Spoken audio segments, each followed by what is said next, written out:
everyone. We are no longer incognito mode. We are now here for you. Don't worry about what we were talking about. Just leave it. Don't worry about it. We're here.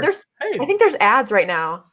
Well, there's ads for you, but no, someone in the chat was talking about it. But well, that's Sir Newt. We are here yet again for another wonderful session of delicious tabletop time. We're here with the Greetings Adventurers crew, the entire Greetings Adventurers crew, right? Hell yeah! This is, I think so. Yeah, it's us. Let's see, this is largely it. Largely, yeah. I have to agree. Mostly. David, say hello to all the people that haven't seen you in person. Hello, everyone. Nice to see you. And hey, this is the first time I've seen all of you. I've been only working with your voices for all these years. So amazing. Wow.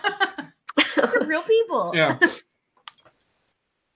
Oh. Well, we are at $3,869. Nice. Let's give a quick round of applause. Yes. Good job. Huge thank you to the Fae Forge crew. I think we raised over $1,000 during their time. It was a lot. Alone. Yeah. Nice. Yeah. Awesome. Huge thank you also to the did we tweet, by the way? Yeah. Well, I'll retweet it. Yeah, retweet it. Thanks also to the beautiful folks over at Transformation Sequence and the beautiful folks over at Naruto Revuto for kicking off the RPG portion of the stream. And huge thank you to the folks over at Dear Internet for kicking off the stream its damn self. We played Wingspan. We're not going to talk about the fucking score, Michael. Egg, bitch. He gave us eggs sometimes, but not enough. You all Whenever the egg play started, it really started to fucking ramp up, and then it really started to the next level. Wild. And I did go make myself an egg sandwich after we played because I had eggs on the brain. I made ramen and I put eggs in it. You got to give it up for the simple egg. The chicken's egg. Wow. Meanwhile, it is. Do you remember that egg that advertising campaign? Incredible egg. The simple chicken's egg. Yeah, I feel like I should get paid money for that. But Tim's been working so hard. He's been what are you guys all talking day. about? Just a regular old chicken egg. The classic chicken egg. What has everyone been doing on this fine weekend? I went and bought beer outside. Yeah, brother. Do you have the Rona? I mean, maybe. It's entirely possible. I saw several people walking around without masks. Did you give him a smooch? Nope. Ooh. So yeah, if you do not know what the Trevor Project is, let me open it up to read because it's oh fuck. Whoa, the light. Yeah, I'm trying to turn dark mode on like everything. Excuse me. The Trevor Project is the leading national organization providing crisis intervention and suicide prevention services to lesbian, gay, bisexual, transgender, queer, and questioning young people under 25. You can find out more information over at thetrevorproject.org. So let's get the uncomfortable bit out of the way. The two little bits are thank you so much for being here in the stream. That means so much to us. Mm-hmm. B, thank you so much for donating. Obviously, we know that there's unprecedented times going on right now. So please do not feel like you need to donate. That being said, now more than ever, our marginalized folks need your assistance. There's a million different charities for that. We have chosen the Trevor Project. Imagine not being in a great home situation, and imagine never being able to leave. My heart weeps for all of the maybe not out folks or recently out folks who have to just stay indoors with their shitty family because what else are you going to do? I've seen a few threads of being like, hey, here's my GoFundMe or Indiegogo to help me because I got kicked out of the house for being trans or what have you. So it's, as we know, when bad things happen, they unfortunately affect people on the fringes of society the most. And we know that there is unfortunately going to be a lot of bad things, whether it is, suicide or what have you, for folks in various communities. So if you have anything that you can spare, to help Trevor Project achieve. We have heard over the years of doing the charity stream for Trevor Project, we've had a ton of people reach out to us, and quite literally one-to-one of like, Trevor Project saved my friend's life. Trevor Project saved my friend's life. Several, unfortunately too many. So I think it's one of those things where it might, it's hard because, of course, there's so many different COVID-specific charity things happening right now, but this is also really important during this time, I think is what we're kind of getting at. So thank you to everyone who has donated so far. And if you can, please continue to donate. Yep. And if you can't, then you can spread the word and tell people about it and retweet and be here in the stream with us. Yes. And to get you little zany treat loving people ready, you want to get that delicious Drinks and Daggers. Michael, what is Drinks and Daggers? What? What's Drinks and Daggers? What is Michael wasn't ready for this. Michael's like never heard of it. I didn't realize I was gonna get called on. You're all buttoned up. You look so ready to go. Drinks and Daggers is it's a cooperative drinking game where you and your pals can do some drinks and play some of the legendary characters of the Drunkers universe, and we play together and you have fun. We are reordering it right now, but we actually have a few copies left, so you can go to drinksanddaggers.com if you want to grab a copy. And we just kickstarted an expansion that adds a bunch of more characters, and that is in production now, so hopefully we'll get that going soon, but you can pre-order that at drinksanddaggers.com as well. Yep. So in order to be entered into that giveaway, you do have to give up some of your juicy cash. So if you head on over to GeeklyInc.com/Trevor, you can donate there. We're shooting for $6,000, knowing that if we, the fact that we've already gotten, what are we at right now? Boop, boop, boop, boop, boop, boop. We passed 4 grand. Yeah. Now that, Hell yeah. This is great. I'd love to, get to 150 donors by the end of our section. So even if you have only $1 to spend, that means the world to us. That's 54 more people. So we need 54 more donors. Yeah. I think we can do that. Chat people, you simply don't have to give anything to enter into the next raffle. Are you out there? Do you want to be like the wonderful Fae Forge Academy and learn how to write D&D campaigns, D&D supplements, one-shots, item supplements, NPC supplements? Well, the previous giveaway donor, Ashley Warren, for the Uncaged Anthology, is also giving away an amazing opportunity. It's called the RPG Writers Workshop. So you can do #giveaway to enter in, and then you'll be given a slot to the upcoming RPG Writers Workshop, where Ashley Warren has been doing it for quite some time.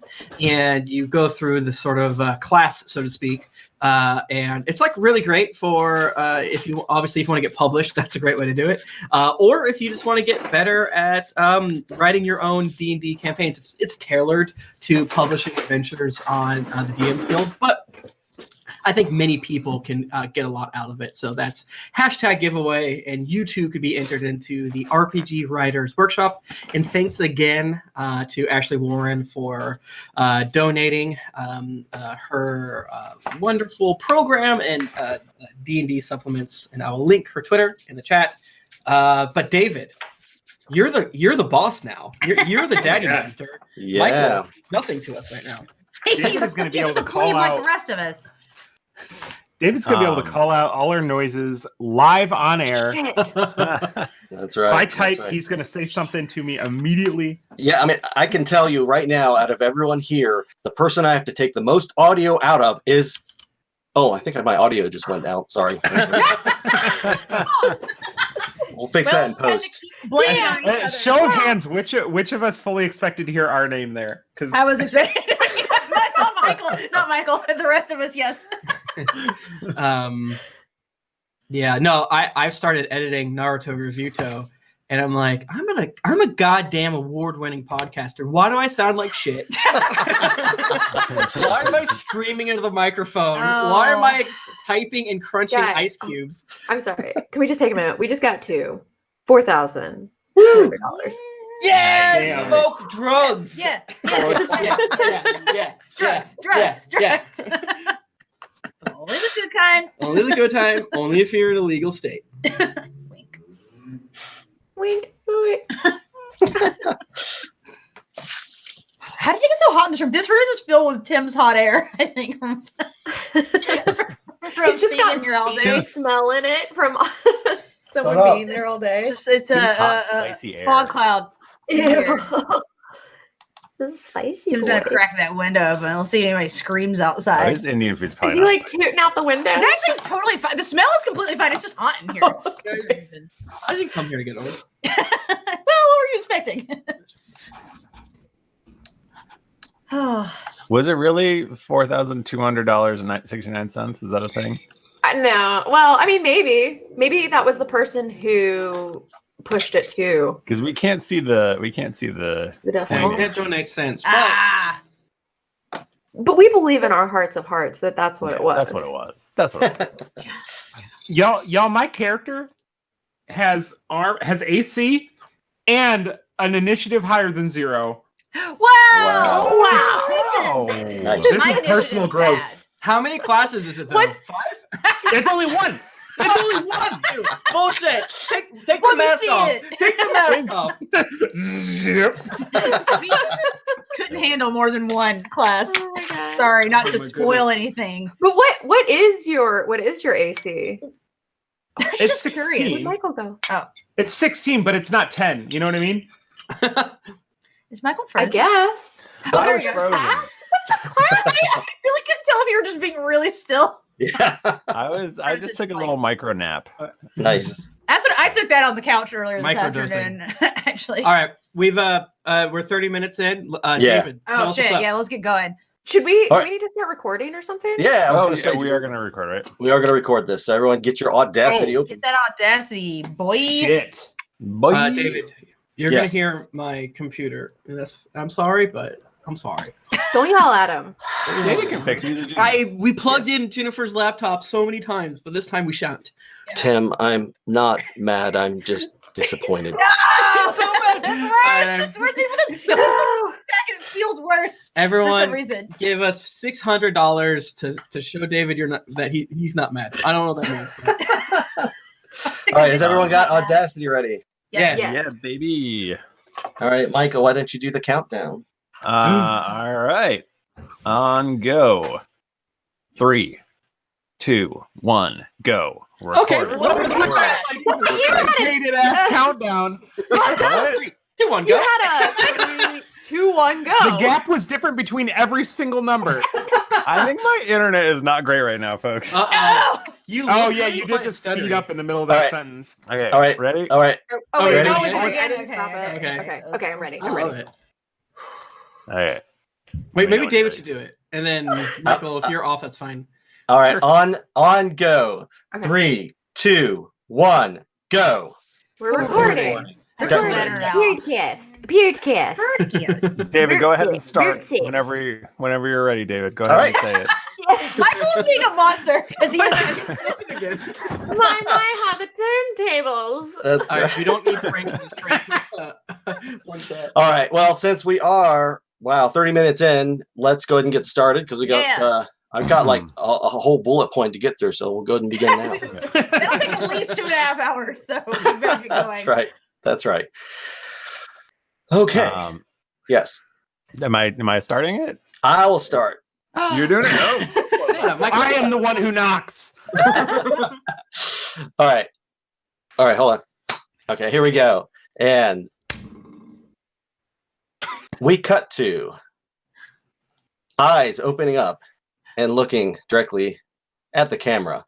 And I think we see, some glasses come and go over top of those eyes. And we see, as we pull back, Frank Ubel waking up in his bed. So he's going to be preparing for work, and I'd like you to kind of describe to us briefly what that looks like, what your home's like, and after you get out of your home, how do you travel to work? David, thank you for just immediately throwing me 7 curveballs. This is great. So Frank has to be at work at 8:30. He usually gets there around 8, and he'll probably wake up at around 5:30 because he his shirts and stuff will get a little wrinkled overnight, even though he's kind of got them pressed and whatnot. So he's gonna get up real early, get himself a great breakfast, his most important meal of the day. Re-iron all of his clothes, re-iron his blue jeans, You wear blue jeans to work? No, but he re-irons them because He just wants to make sure. Every day. he can't he's just at work Keeps that thinking closet about tight. How wrinkled his blue jeans are. and then he will take the drunkerous version of a bus. It's essentially a caravan to work because he believes that he's got to keep it. Mm-hmm. It's just more. It's cost efficient. It's more cost efficient. Yeah. Excellent.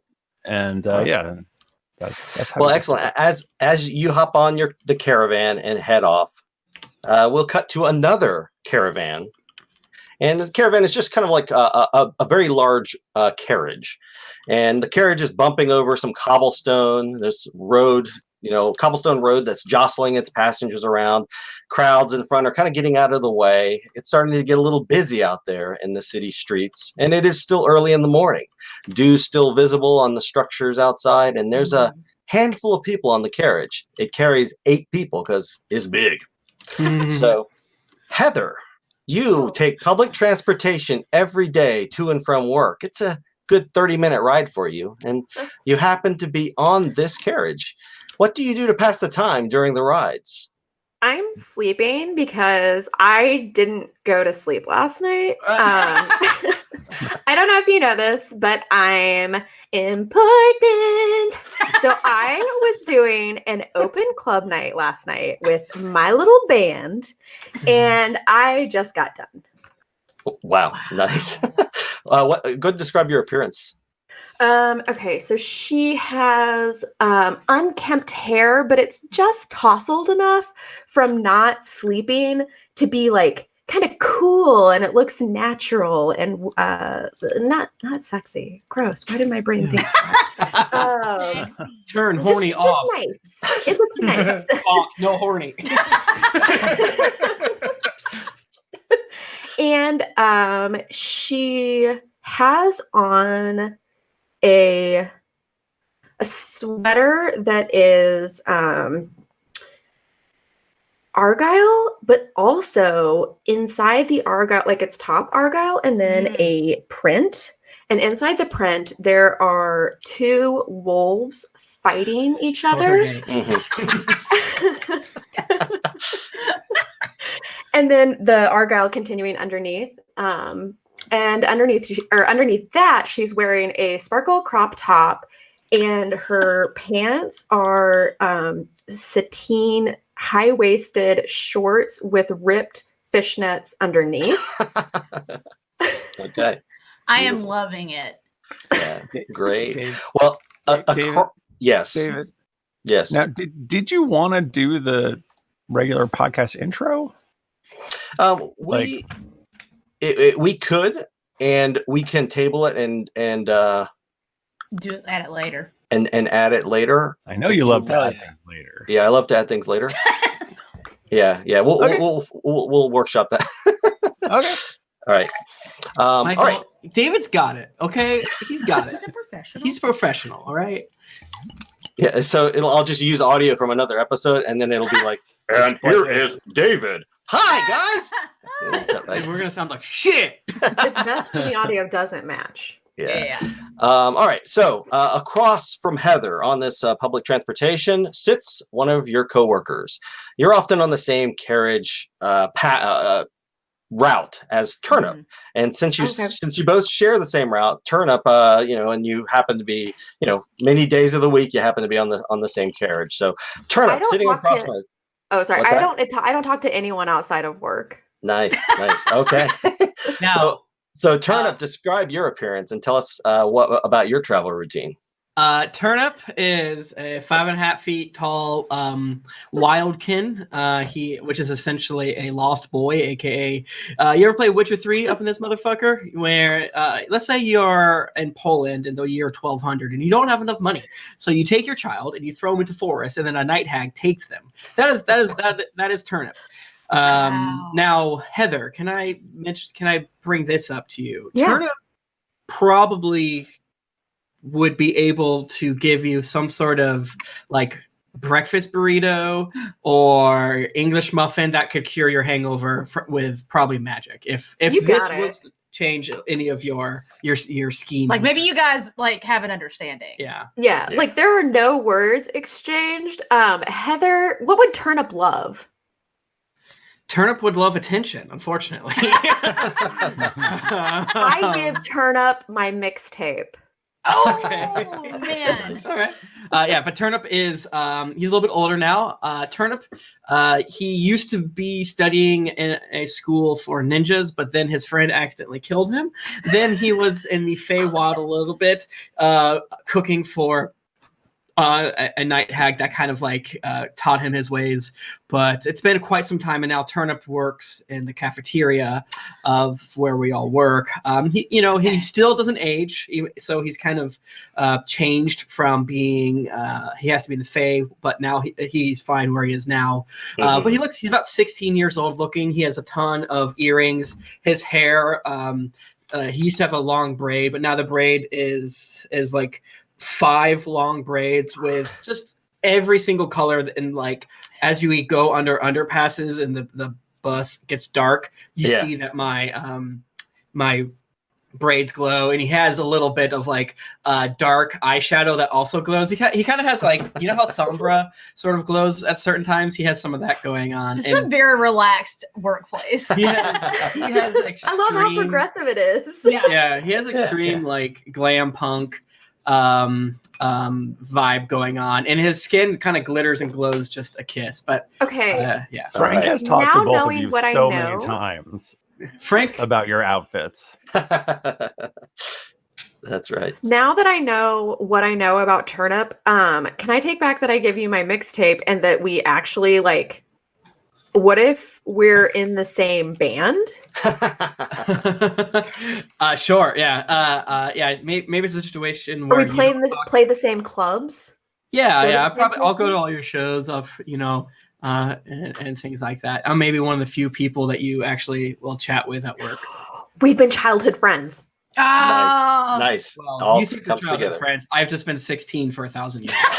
Yeah. Maybe you got Turnip the job. Like, hey man, there's an opening in the cafeteria at my work. Yes. Yeah. Yes. So you guys are like bros. We're bros. Yeah, we're bros. Nice. All I right. have on my character sheet that it's key that I got Turnip the job. So Ooh, well, maybe you both think you got Turnip's a the job. liar.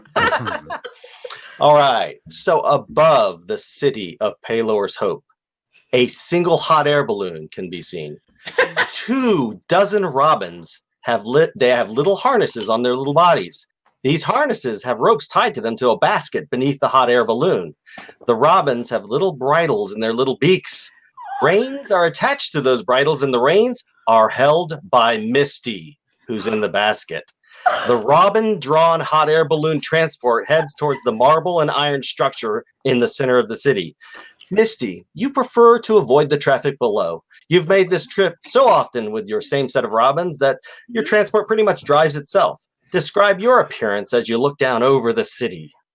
So Missy has her hair in a bun on top of her head. She has a little sweater that's bun all the way up to her neck, and like little like high-waisted A-line skirt and tights and little ballet flats. I have a notebook, a journal with me, and while I'm on my route to work, I open up my journal and I write down, what are my goals for the day? And I have a little meditation about how I can be more productive and a better worker at work and be more dedicated to my craft of Excellent. HR. Excellent. I love Misty. It reminds me of Jane's Villager. Yes. No horny. All right. Sorry, I love organization. So down on the streets again, the cobblestone streets, there's a clip clop, a clip clop, a clip clop, and there's some hoof. We're clopping Or and wait a moving. Maybe some feet. maybe some legs. Well, there's 8 of them, and they're marching along the street. They belong to a large spider ridden by a single passenger. The spider smiles at passersby as Beans rides to work. Beans, you seem to be running a little behind as you're trying to finish preparing for work while you're actually traveling. You're currently like blasting some air out of a ring to dry your hair, and there's annoyed passersby. They're glaring at you because you're like brushing your teeth, combing, and do you apply makeup or shave? I mean, what do you look like? Yeah, so this spider is all over the path. I think definitely not any makeup. Beans is a little like he doesn't go super try hard. He took a shower and he is yes blow drying his hair on the spider, but even after he's done, it still looks wet. Like it doesn't look like any more dry than it was before. Is it like a wrestler thing? You know how wrestlers are always like wet and greasy. Oh, like you got like that the gel. Yeah, he's a Roman Reigns kind of. Yeah. Okay. All right. No, like he's wearing just kind of like a loose fitting kind of cargo pants and a flannel. He's got a sending stone clipped to his belt. And just like a whole bunch of keys. And he's running a little late, but he might get there at the little times. He's ready for he'll slip in 5 minutes after the morning stand up starts. He knows the whole place would fall apart without him, so he's not super worried if he's a little late. Well, standing tall near the city of Paler's Hope, near the center of Paler's Hope, is the Iron Bank, a branch of the Ferrum Pecunia, one of the largest financial institutions in the realm. The Iron Bank is an impressive structure made of marble with iron mixed in. It has very thick walls. The doors are normal thickness. I feel like you're telling Lahni that. I want to make this very clear. The walls are extremely thick. Yes, and 13-inch walls. Yeah. But looking at the bank, passersby, they may think like massive, impressive, and mysterious. And the entrance to the bank is guarded, and only those with badges may enter. Since you all work here, you have badges and are able to get in and get up to your floor, and you all work in the same floor in the same office performing tasks for the bank. You make it to your work area and prepare for the start of Monday at the office. David, real quick, I hate Monday. Yes. I'm sorry. Yeah. Turnip hates Monday. Fucking Garfield calendar on your desk. So briefly, because of time, let's. I want to go around the horn and just give me a brief description of, I guess, what function you do at the bank. And some of you have already said that, but I'll go first since people have seen Turnip. Turnip is in the Ferrum Pecunia's cafeteria. He's peeling potatoes, working with the other cooks there, the cafeteria workers, making sure that everyone has a wonderful lunch. So yeah, he's working the line. He's kind of running. He's the Frank of the cafeteria, as maybe Frank likes to say. Frank of the cafeteria. Oh, I stepped on nice. All right. Anyone else want to jump in, or I'll just? I can jump in. So Misty works in the HR department, but she's like kind of like a program facilitator. So she's the one that like organizes all the lunch and learns and all the mandatory fun and like the office parties. We're always like, stuff. What do you do? Yeah, like I'm just so. She's in charge of the like office culture. Exactly. It takes you 3.5 hours to find the perfect place for the managerial lunch, but it's like, why? You just pick go to the same place every day. And I'm like, just go to the fucking McAllisters. Go to Smith and Wollensky's. Yeah, and I'm constantly like inviting people who look really busy and stressed out to one-on-one lunches because I'm sure that's what they want is to spend an hour outside of the office. Unpaid. Unpaid. Oh yeah, this is not work. This is just for your personal Can we go Dutch? All right. Heather is an administrative assistant, office assistant kind of thing. She's the type of person that like handles meetings, calls incoming. If the printer needs toner, she's your gal, but she's never going to actually do it herself because she doesn't have to. She's the president's niece. So I respect that shit. Nice. All right. It's called nepotism. So wait, are you supposed to be like at the front desk? Are you at the front desk? Yeah. Okay. So you're like in the lobby. All right. Cool. Yeah. Nice. Of the lobby of our part of the bank. Frank and Beans, who would like to go next? Office, it would be Pam. Where Pam sits, that's where Heather sits. Yes, Got it. yes, Okay, that's what I pictured too. I'm trying to like work out how Frank feels about all these people. And, Michael's pissed. I feel like Frank and Misty would get along. Honestly. Yeah, Frank likes Misty. Frank We're thinks like, Misty is very important. Simpatico. Frank despises Heather. And I'm not sure is Beans good at his job? Beans is extremely good at his job on a level that you couldn't even possibly comprehend.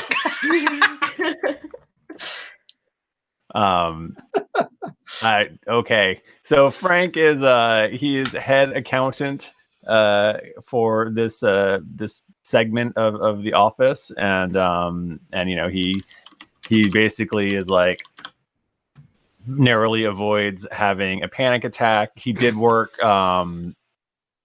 13 or 14 hours this weekend, but like it's he's just like, he gets into like Monday morning, he gets into the office and he's like, oh, thank God. Frank is a monster. Frank comes into the office and takes off his pants. He's like, oh, finally. I had a long weekend. I just want to get back and do some spreadsheets. He probably like straightens up a little bit. He takes like the wrappers out of like Heather's chair and stuff and puts them in the garbage, and you know, probably like, I don't know, waters Misty's plants or something. Yeah, Misty's come into Misty's drinking green tea and chatting with Frank. I feel like we would have our little morning chats before we log into work. This is not billable time. We're just doing this because for our personal development. Clock out for like every personal conversation that ends up being over 5 minutes long. Yes, exactly. Yeah, I don't want to defraud the company. I don't want to do wage theft to my company. And if I see anyone fucking stealing Post-it notes or anything like that, I'm gonna get your ass. Heather has taken up origami specifically on Post-it notes and leaves them on Misty's desk. Nice. It's cute because they're in Misty's favorite animal shape. And Misty likes it, but she's fucking pissed about it also. She's pretty sure that it's Heather, but she can't prove it. She cannot like, she's tried to like even like set up like cameras and shit, and Heather's just too good. And you're always like, what's a camera? Yeah. All right.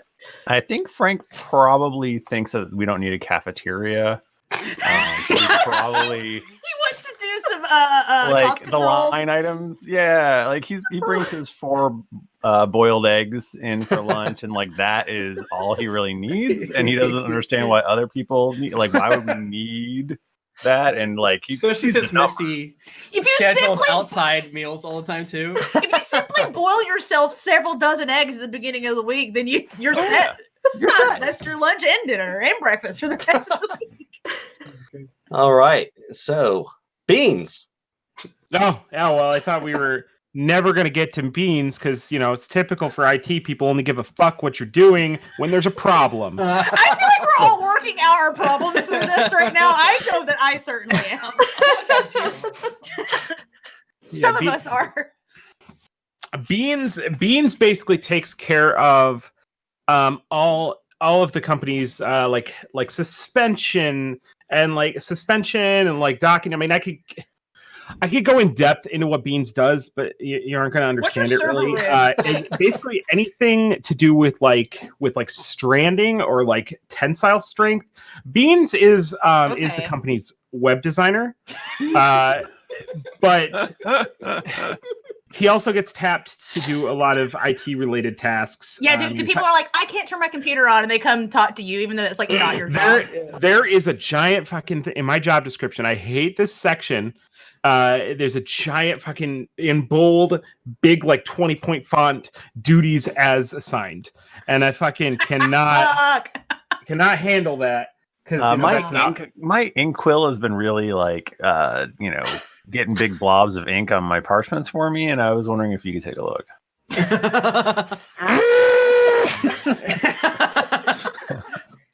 But yeah, how does Beans feel about Misty? Because I feel like he probably fucking hates her. I had to guess. Oh my god, Beans cannot handle You guys the accidentally way made that out though once at a company holiday party. Yeah, Misty got real sloppy one time. yeah.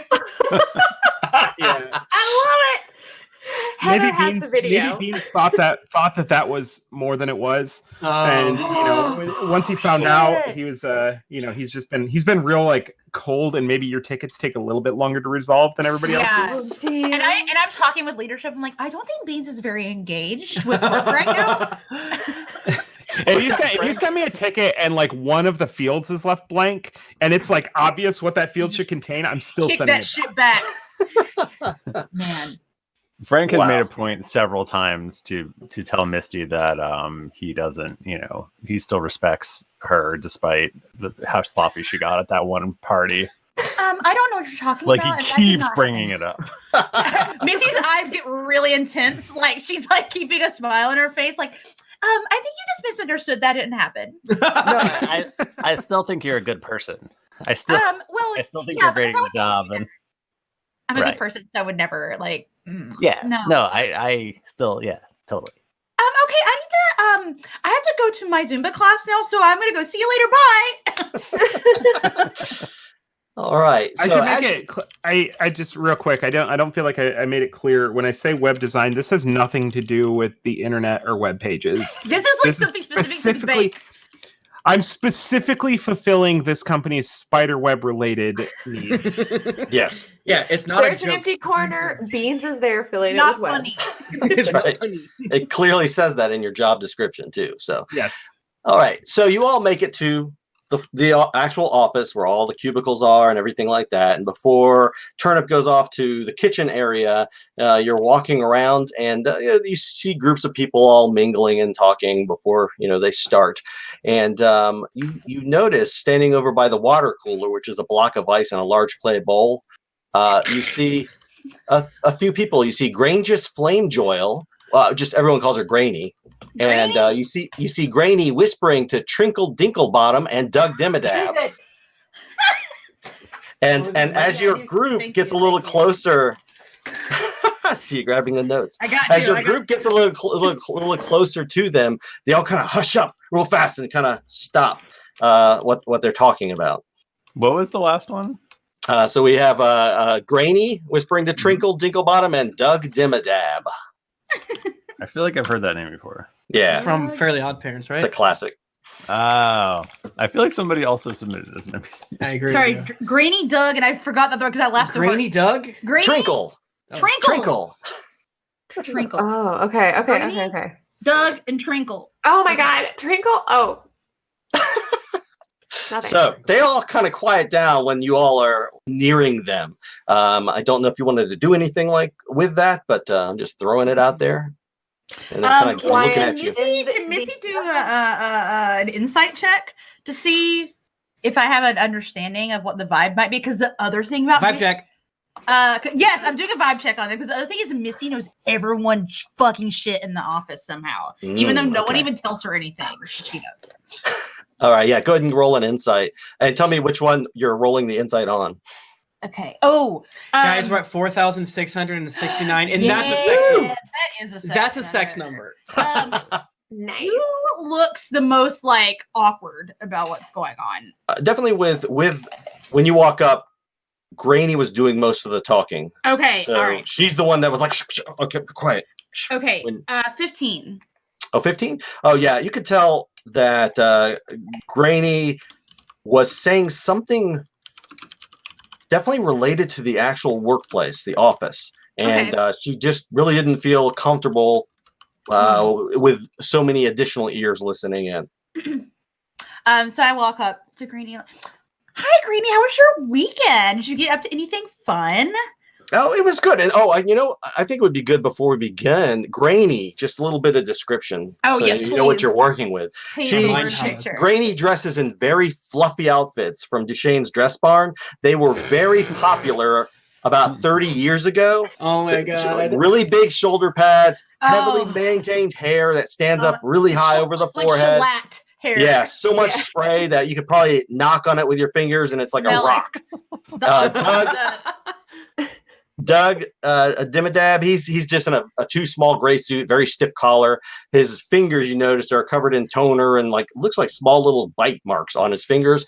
And then Trinkle, they dress like a 20-year-old, even though they're far older than that. They've got thinning hair, cheap suit. Man. They're nice when you engage them in a conversation, but they seem to linger a bit too long. It's like a little uncomfortable. I would die for Trinkle. So anyway, you were speaking to Granny's like, oh, hi. How are you doing? We're just getting ready for work, Everything okay with work? Everything going really well? Yeah. I mean, everything's fine. And, I just was telling them about just something I'd heard the other day, but it's no big deal. Well, you can always come and talk to me, and any conversation we have is absolutely confidential. And if you want to tell me now, it's that's okay too. Oh, okay. Well, could you go ahead for Granny, roll a persuasion check, and you're HR, so do it with disadvantage, please. Oh shit!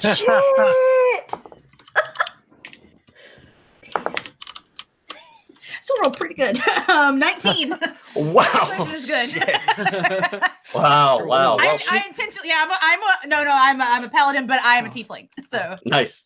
Okay. Well, she kind of steps back, and she says to you, "Yeah, Misty.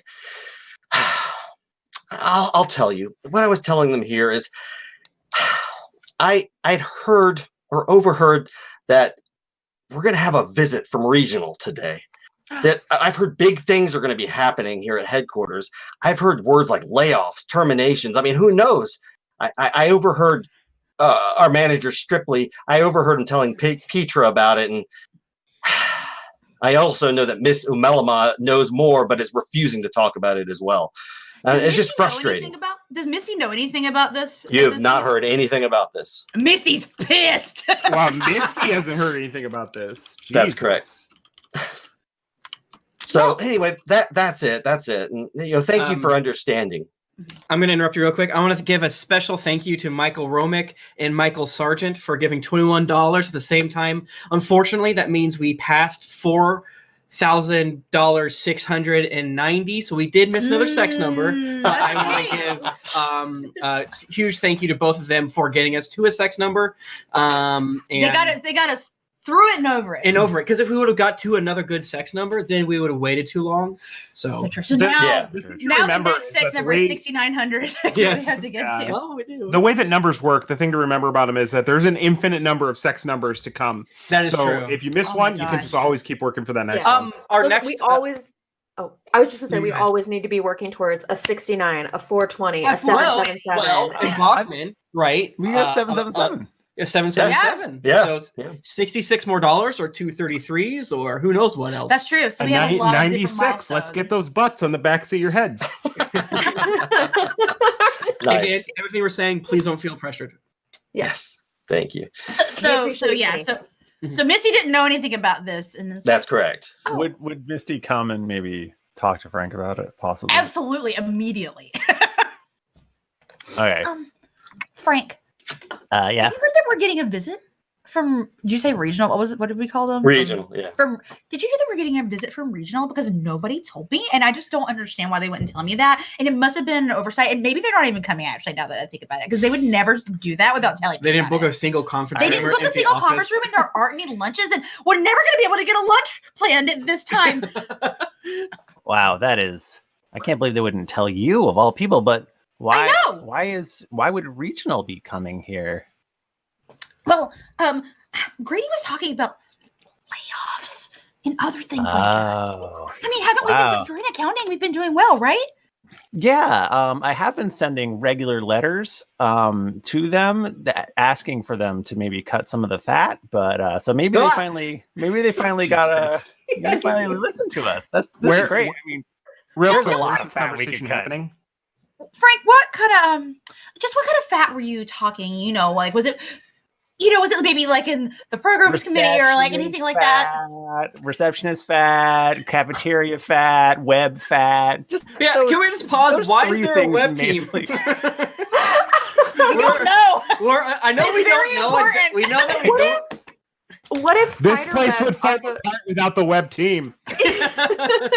What if spider webs like Charlotte's Web is how like advertising and marketing is done in the Drunkaros world? Who's to say? Right. Okay. Or like in the sky. That's not it.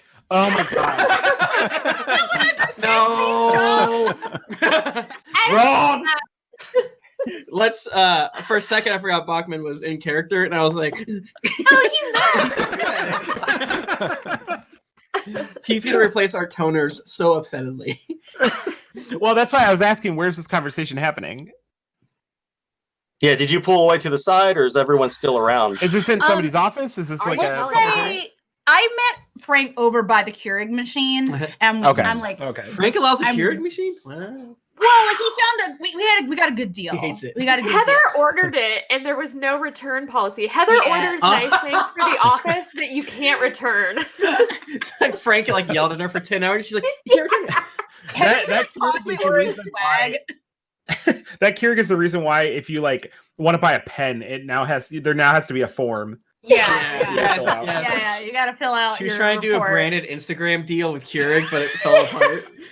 And also, I hope we roll a 0 d20s this entire time.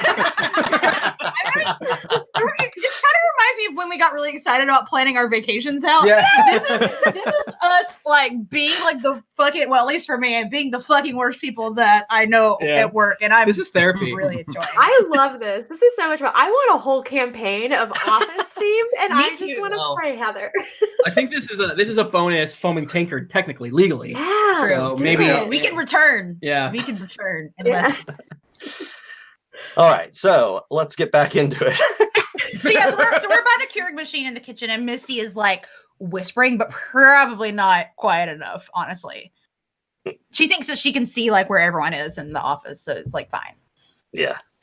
So I don't know where this. Well, I guess you're in the cafeteria. I'm in the cafeteria. I'm getting a Keurig right now.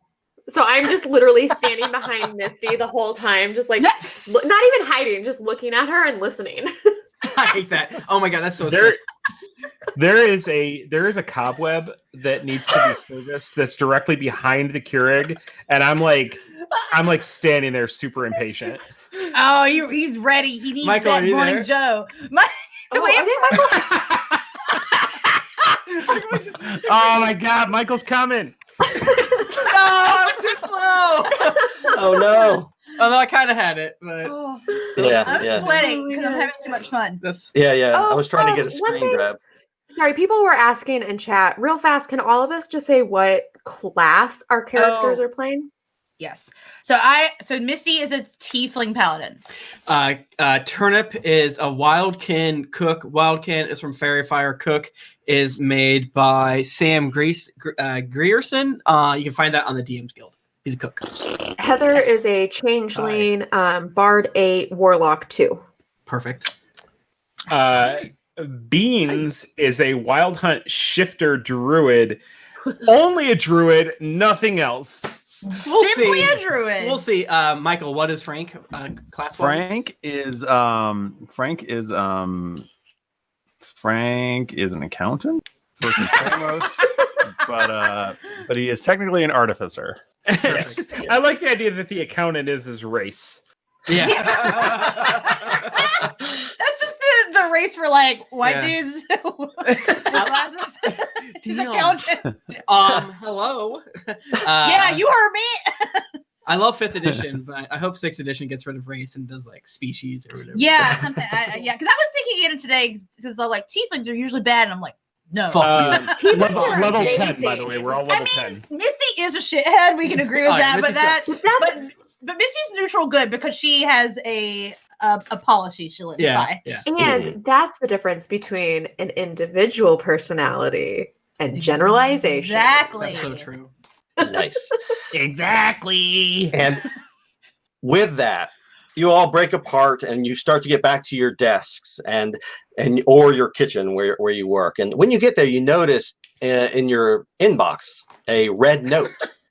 And it's already red? It's already red. That's right. No, the color red.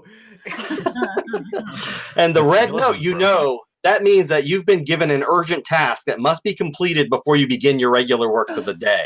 Yay. So, Okay. would you all like to read your red notes? Absolutely. Yeah. That's where you're like, no. No. I just real quick, I have those filtered to a separate box. I didn't all right. see it. Okay. All right. So you totally missed yours. Beans is like, Oh.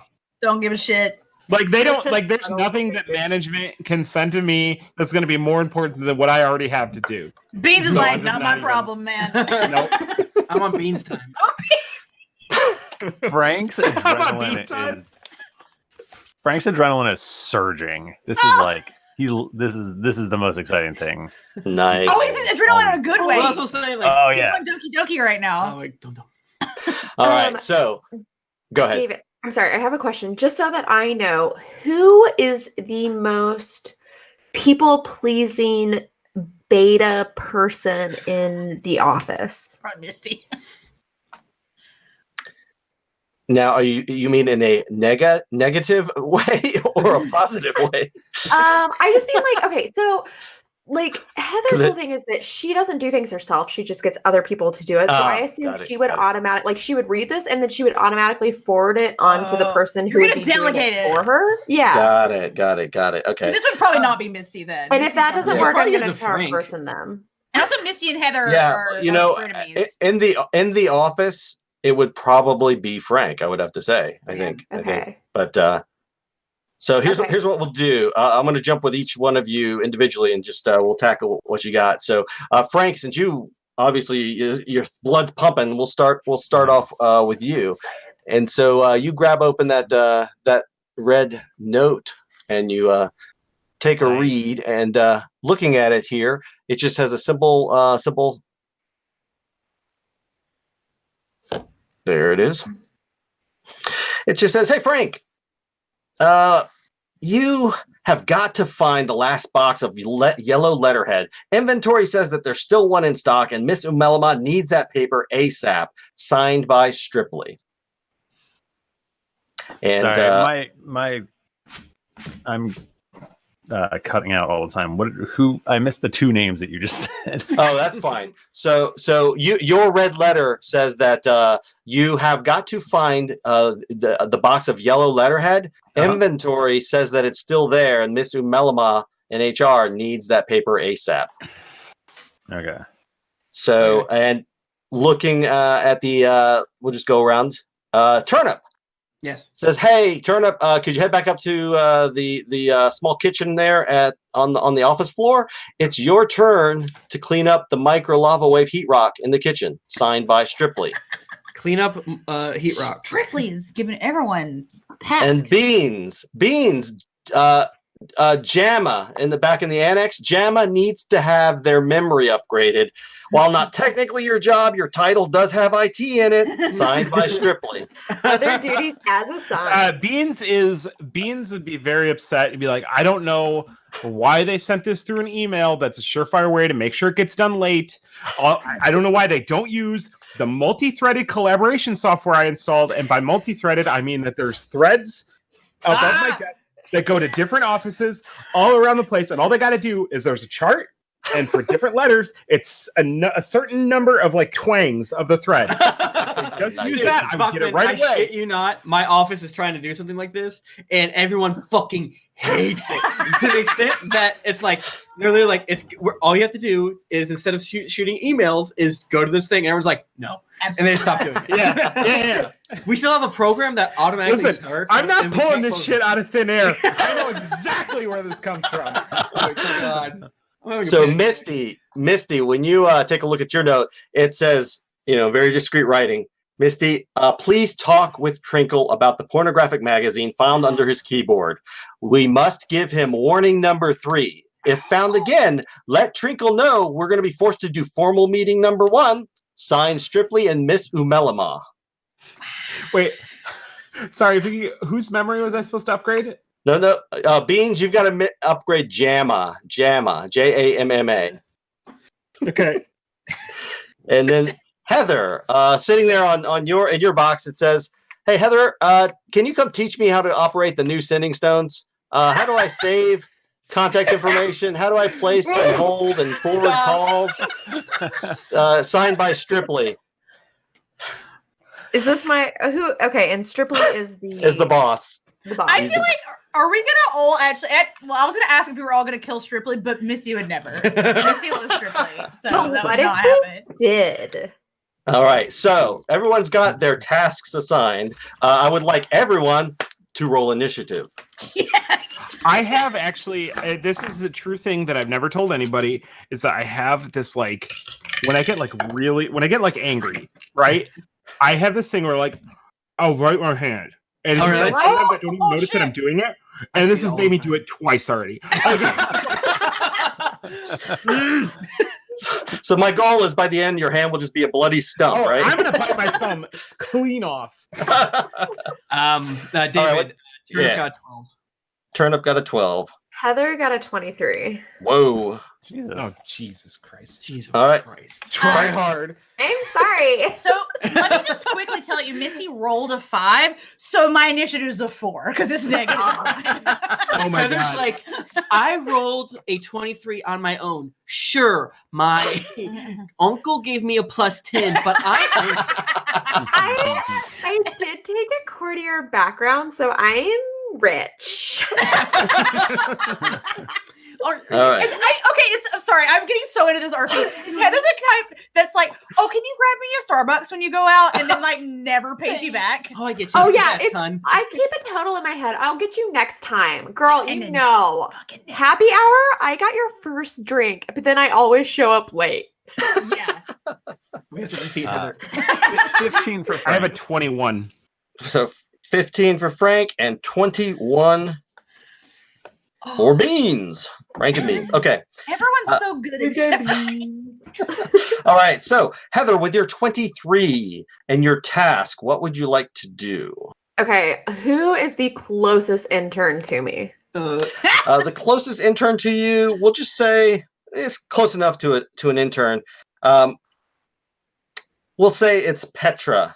Or even Raffaletto. if they're not an intern, if they're full-time staff, I'll take that too. You happen to see Petra who's walking by. Petra, honey, come here, please. Yeah. What you need, Heather? Okay, so Petra, I have to. Let me just. You are my number one.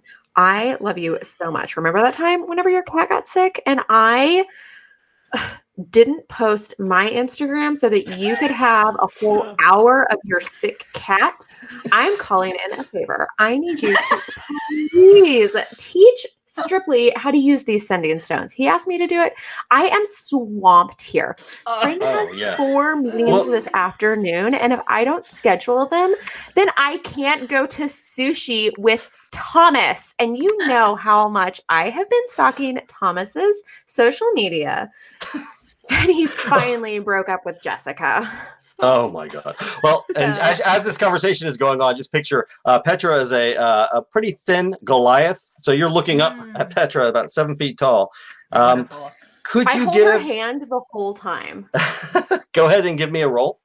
Okay. It says it sounds like Heather's speaking Draconic. Oh, I have Draconic. I could speak Draconic to her. I have Charm Person, so I guess like technically that's what I would want to do. Okay, you're gonna do it. Are we rolling like I don't know. Okay, Charm Person. Well, I mean, in this I'll let you. If you're gonna do Charm Person, I think it's contested. So what's your DC? 17. Wisdom. God, it stresses the idea of like magic, like an office where people can do magic stresses me out so much. Yeah. So yeah, the history of the office, there have been pieces or areas that have been like no magic zones or anti-magic zones, but they realized it was causing problems in certain areas. So like definitely in this area you're in now, magic is allowed. Any place I went where I couldn't cast spells, I told my uncle and he fixed it. So.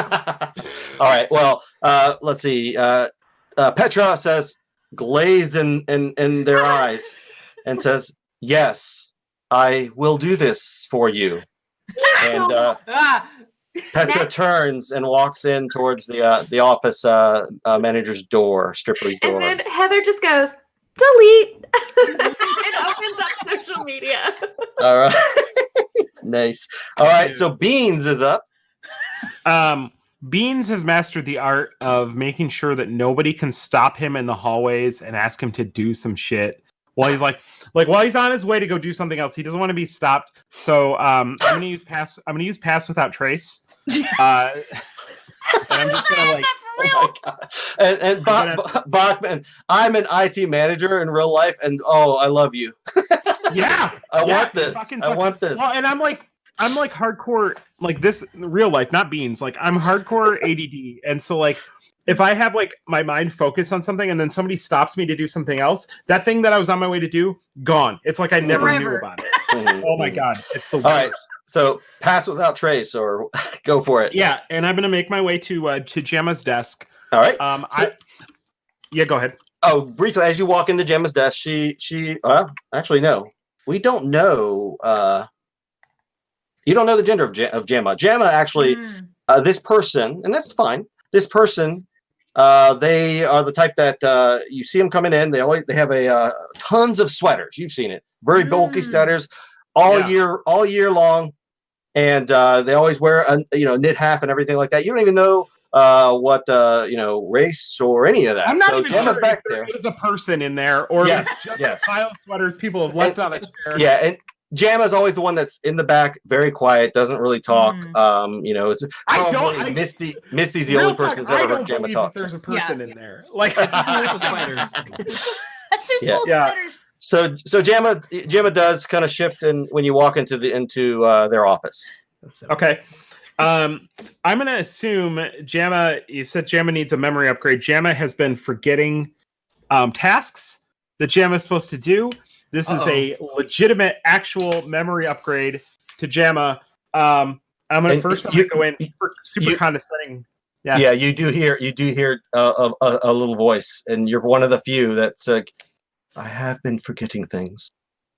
Have you tried going to sleep and waking up again? I have not. Is that something I should do?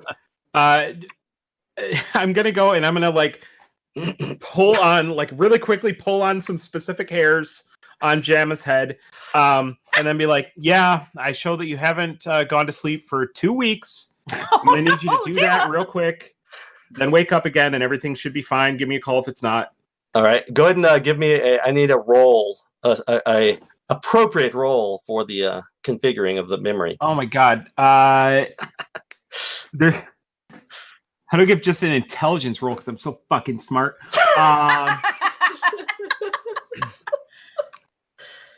I guess it's gonna be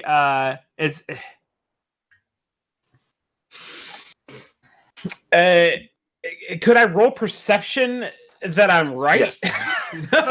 Well, I could see perception as what you're manipulating, working with. I could see that, and just you can have Tinker's tools, right? And then you can add proficiency to whatever, right? Because I was gonna say that I was gonna that I would roll persuasion, but like the thing about being in IT is that even if you tell somebody the solution, nobody believes you anyway. Yeah.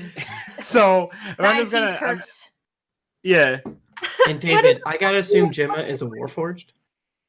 Could be. What? Oh, Not enough. Yes!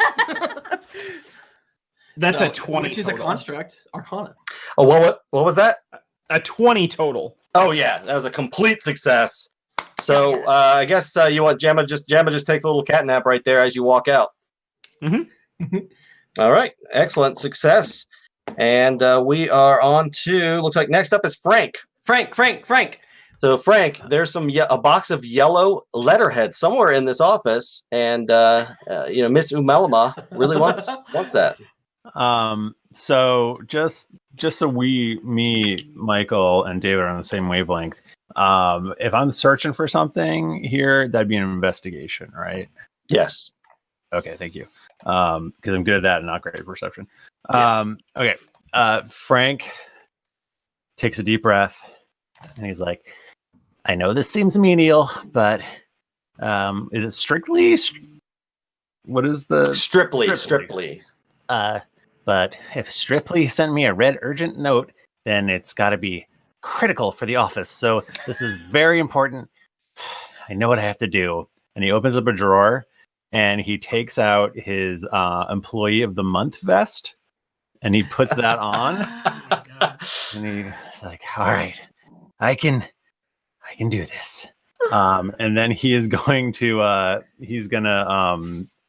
adjust one part of the vest, and that is going to essentially be the same thing as scroll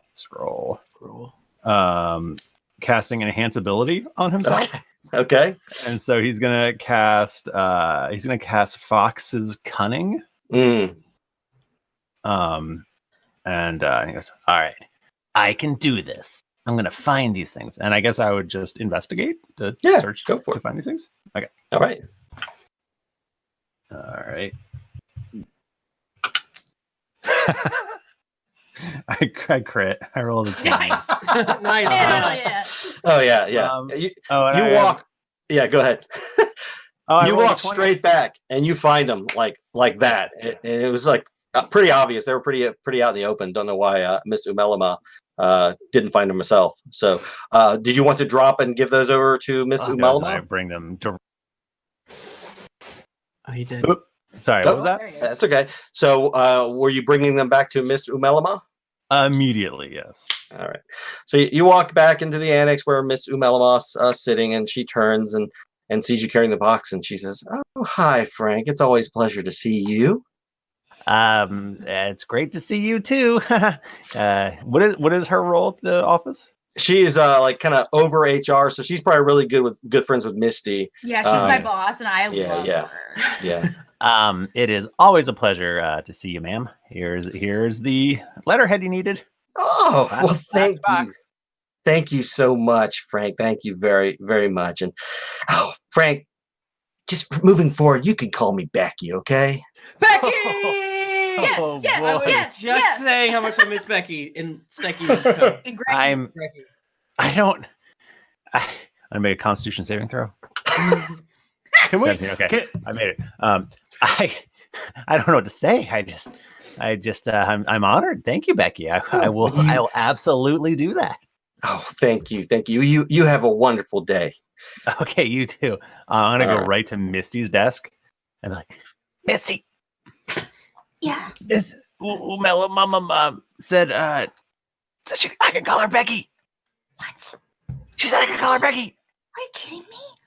She's Oh, I think she must have been smitten by my employee of the month vest. And real quickly, Misty, you are at the Bartholomew. That's one level above. Oh, So, fuck. Jesus so, Christ. so Frank is one level below you. okay. So. Okay, thank God.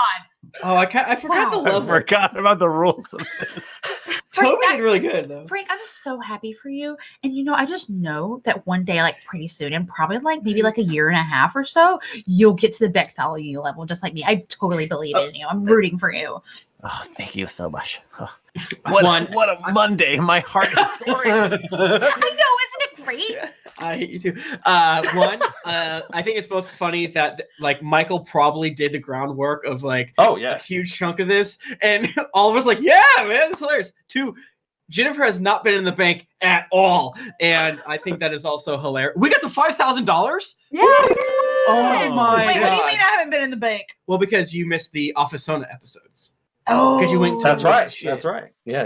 right. David, obviously doing the work that you're doing is Beautiful hero job. level. I'm simply saying it is halar of us. It's good be to like, see it expanded. Oh yeah. It's Played in very fun more. to build upon the world you all create. Yeah, thank you, Eric, so much for your donation. And this is a great 5,000. tip for all of you out there in DM land. Look at your note from 4 months ago and simply mention one thing. Your players are fucking Whoa! loud. Oh yeah, no, fucking Players lose are their mind. crazy. I mean, I won't because I don't remember anything, but Okay. everybody else will go nuts. All right, Turnip, you're up. I do want to actually say, let's give it up for the chat to Yes. me for waiting a handful of 1.5 minutes before I interrupted and said, She's a Warforged, or they are Warforged, aren't they? So we got to give it up. If you want to give an extra $1, that's fine. Hermione Granger bonus. Okay, Turnip goes up to the Heat Rock, and he. So I'm having a tough time right now, and I think I need y'all's energy to figure this out. I can't quite tell if Turnip is. It's probably been like 600 years since his last gig, hanging out in the Feywild. So I can't tell if he is remained hopelessly optimistic or has turned into a burnout. Either or equally good. I think he would probably, because he's essentially an internal 16-year-old, so I could see him kind of going back and forth between being like a moody 16-year-old and God, I love to have fun. So since you gosh darn it, Nika has her hand raised. You can't get you haven't been able to get your license for 100 years because you have to get your grade ups first. I've never been invited to this. Legally. Nika. Might I suggest like the chef from Hot Wet American Summer, that kind of like darkly sarcastic, but like also fart joke humor. Oh my God. And maybe a dark past. Maybe again, his friend killed him on accident. Who knows? So exactly like the cook from Wet Hot American, who Tim dressed up as for Halloween several years ago, actually. So he goes, thank you, Nika, for helping me drive or putting me into that gear. And let me do. Okay, I look over my shoulder and I go to my own version of my talking can of mixed vegetables. On Turnip's shoulder is a big opossum. Big. Think opossum bigger and many of the ways you're thinking, who kind of just drapes around his shoulder like a lounging cat. You know, like, Bradley, we're in it today, man. I tell you what. I would die for Bradley. This is not what I wanted to do. So I go up, and I'm going to go to Heat Rock thing, and I'm going to take out my cook's tools and use them. I have expertise, so I believe I can add 8 to this roll. If I wow. Yeah, so I double my proficiency bonus on it.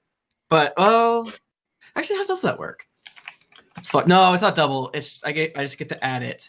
Guys, just a real quick. I'm looking at Tim's character sheet, and there's some real treats in here. He has quite some items. Yeah, it's fucked up, but it's very silly. So I don't know what Cook's tools are based on. So whatever you tell me, I'm not very smart. I'm decently smart, but I'm more dexterous, and I have a 20 con. So wow. You cannot die. Yeah, it's actually really cool because it's my spellcasting modifier is Constitution. Is what it means. Yeah, my character sheet cannot handle it. It's like, what's happening? All right. So I want to do some sort of roll +4. I'm not sure, plus something else. I'm not sure which. Whatever you think. All right. Well, I mean, again, with any skill challenges, you feel free to take a look at your skills. Okay. If you can sell it, you can do it. Whether it's athletics or whatever, so just figure it out. I'm gonna go the coward's route first. Okay. And always. Yeah, which will be a +9. So Constitution. So basically, since Turnip, through the thousands of years that he's existed as a 16-year-old boy, has, previous listeners will know that he has interesting ears. They have started to drip as though they are a Salvador Dali painting. And nowadays, that's kind of happening to various parts of him, almost like he's melting. But that's just because the Feywild influence, it's probably stopped since he's gone to the Primaterial plane. He's probably entered equilibrium because he's gotten stronger and entered into like a devilish pact. So he goes in there, though, and since it's a hot rock, David, it should be burning most normal mortals. But I have, through years and years of cooking, have built up a slight tolerance to basic ouchy wouchy hottie fire. All right. Well, I rolled a 9, so 18. 18? Okay, that's actually enough to beat it. So whatever you do clean it. It is pristine and beautiful, and it'll be good till next week. I'm taking my time, but, getting singed here and there. I occasionally sometimes smell my burning hairs and stuff like that. Yeah, and there's you scraped away. Yeah. And you scraped away like popcorn, remnants, burrito remnants, just all sorts of nasty. Okay, and then I go from there and I walk on over to Beans, and Beans, what is the correct Wait, you need to be are you talking, you're a cook, so I need you to be specific. Okay.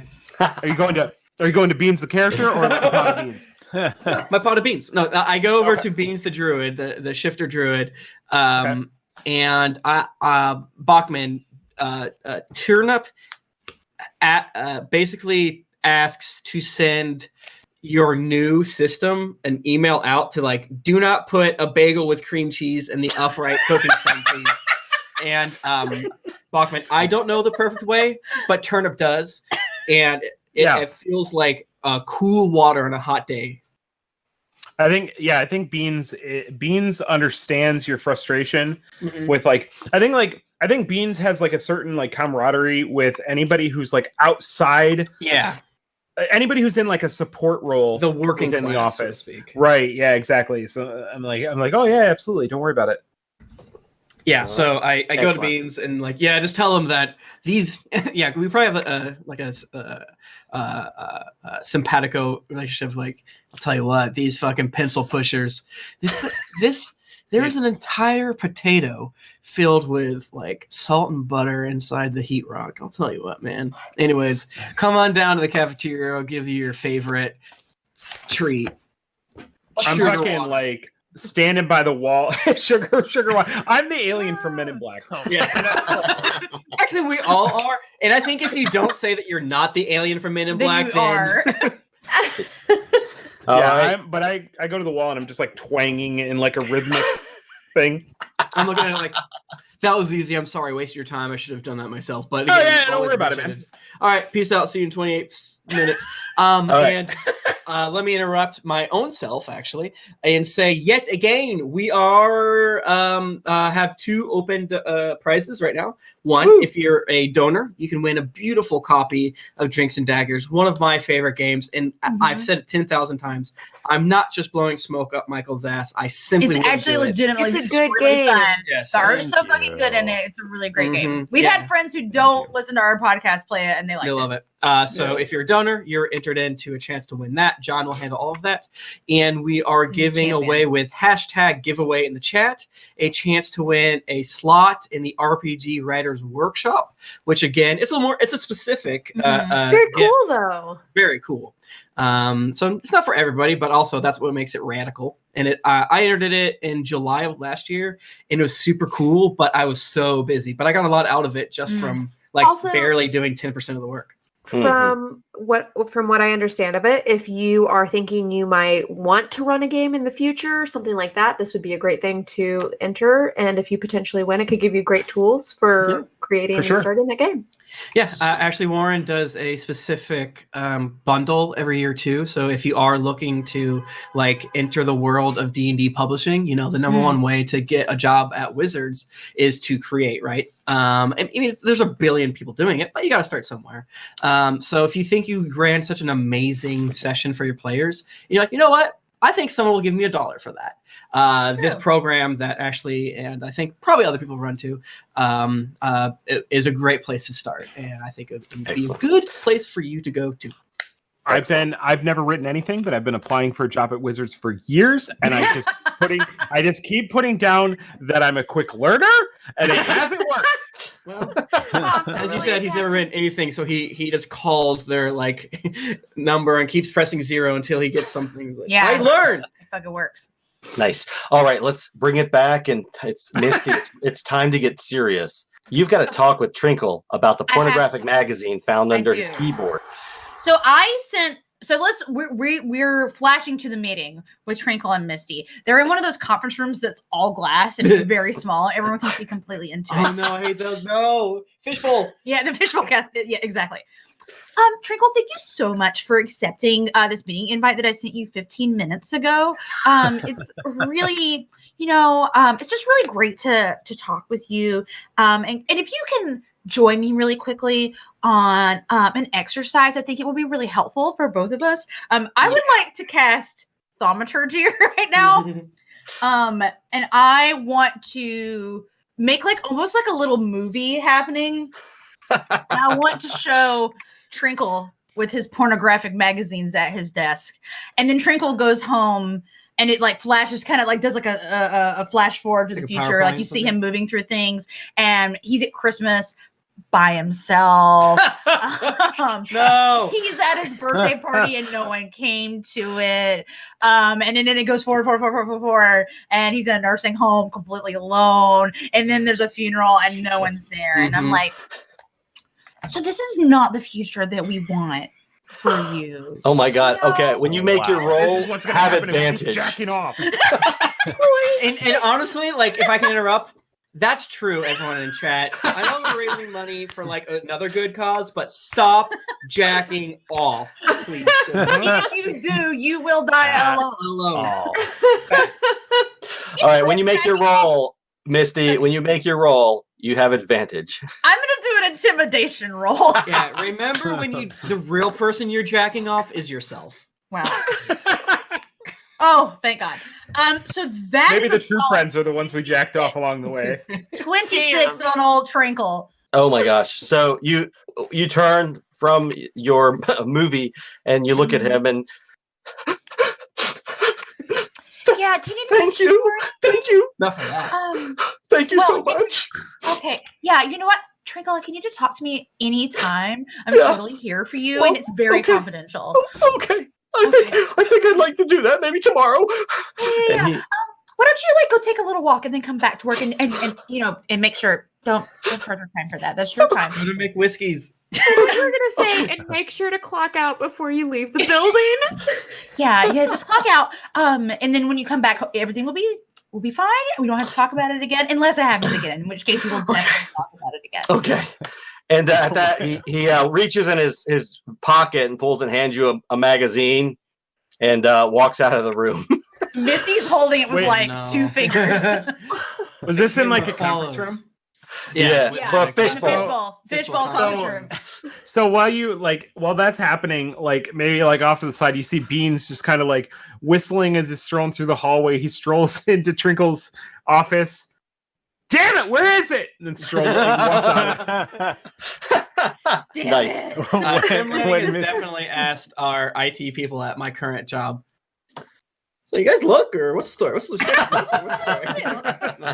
story? When Misty gets back to her desk, which I think is right near Frank's, Frank is like, "Oh man, who needs magazines when you've seen displays like that? That was amazing." Frank is horny. That is because of what Misty just did. That makes me sweat. Michael, I had another joke too, which wasn't good, but here we are. What if it was a magazine of spreadsheets? different pivot monthly. Excel world. Yeah. All right. At that point, from all around you in the office, as if from the walls, the floors, the ceilings, you can hear Manager Stripley's voice booming out. All employees, please report immediately to the conference room for an immediate urgent meeting. This is mandatory, so immediately drop what you're doing and come immediately. Thank you. Everyone begins to funnel into the conference room. Heather goes, is this immediate? I go by Heather's desk and I hand you, I shit you not, the realm's greatest chocolate chip cookie. Oh! And it's gluten-free, even though you don't have celiacs. But you know that she does have a very upset tummy that is a delicate balance every single day to be able to have to deal with. So she appreciates that gluten-free. That's friendship. Yes. That's friendship. Yes. When you remember your friend's bowel situation. And as we all know, everyone cool has IBS. That's true. As someone who has IBS. Has an IBS haver? We are very cool. We're pretty shitty. All right, so beans. The rest of the office has moved into the conference room. What will your adventuring party do? Well, Missy sits immediately in the front, in the middle. And has yeah. And Frank is beside. We're together in the front. I feel like I'm the glue between Beans and Heather. Yeah, I was gonna say Heather. You guys are probably like leaning against the wall in the back. Yes, outside, like the corner. You know, whenever the initial conference room table is already full, and then people have to just kind of stand. Heather stands by the door on the back. Uh-huh. You got Sometimes to for like quick egress. I do my classic goof, which is look into the middle distance and say, "Thanks for giving me this job," as both Heather and Bean say, "You're welcome" at the same time. Beans has joined the meeting from his desk, and he's surprised that nobody else is taking advantage of that, even though a communique went out to everybody saying that they can now join these meetings remotely.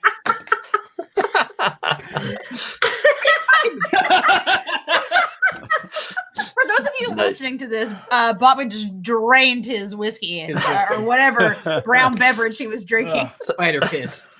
Spider piss. Yes, spider piss. I jack off the spiders. No! It's got psychedelic properties. And if I could interrupt, we also love to jack up the donation. We are so close to $6,000. Wow. We have 114 people. It would mean the world to me if we could get to 150 people in the next hour and 20 minutes. Again, we want to balance. We want to balance leaning on all 164 of you in chat with we understand the financial situation. Please do not feel like you have to give anything. And we know that some of you not in America or with ad blockers or whatever are having difficulty donating. This donation page will be up for the next, until 10 a.m. tomorrow, which will stop our official, time, but it will be up for the rest of 8 months, I believe. Yeah, I would say I feel like you can still donate at other times. Again, we would be honored, super thankful if we could hit $6,000 by the end of our stream. It's a lot to ask for. It's way too much to ask for. So do not feel bad if you cannot give. We know that oftentimes we do lean on some of our same consistent people, but But if you do give, you are doing a really wonderful thing, and thank you very much for that. Yeah. Yes. All right. So everyone's in the conference room, either remotely or physically. Yes. And Stripley is up in the front, and he brings up his PowerPoint, and he begins to drone on. You've all heard it before. Is his PowerPoint like he is just saying exactly what's written on the PowerPoint? Exactly. He's reading from the screen. Oh my God. And Missy is fucking into it. She's taking notes. And you see the very first. Yeah, go ahead, Bachmann. I was just gonna say it's like it's supposed to be like talking about things that we've accomplished, but it's just stuff that that they've accomplished as a CEO. And it's like, hello. Yeah, the very first slide up there, it's right there, big bold letters, and Stripley even says it. Teamwork depends on the process of improving you. So Stripley begins to drone on. You've heard it all before. Numbers, increases, projected outcomes. I turn to Heather and I say, this could have been an email. The need to work smarter, not harder. Oh, it's so true. That one's good. I do like that one. All workplace problems can be solved by taking an inward look at yourself. Yes. All right. So if you don't hit $6,000, we're going to fire David. And that will essentially mean the podcast will be over. Yes.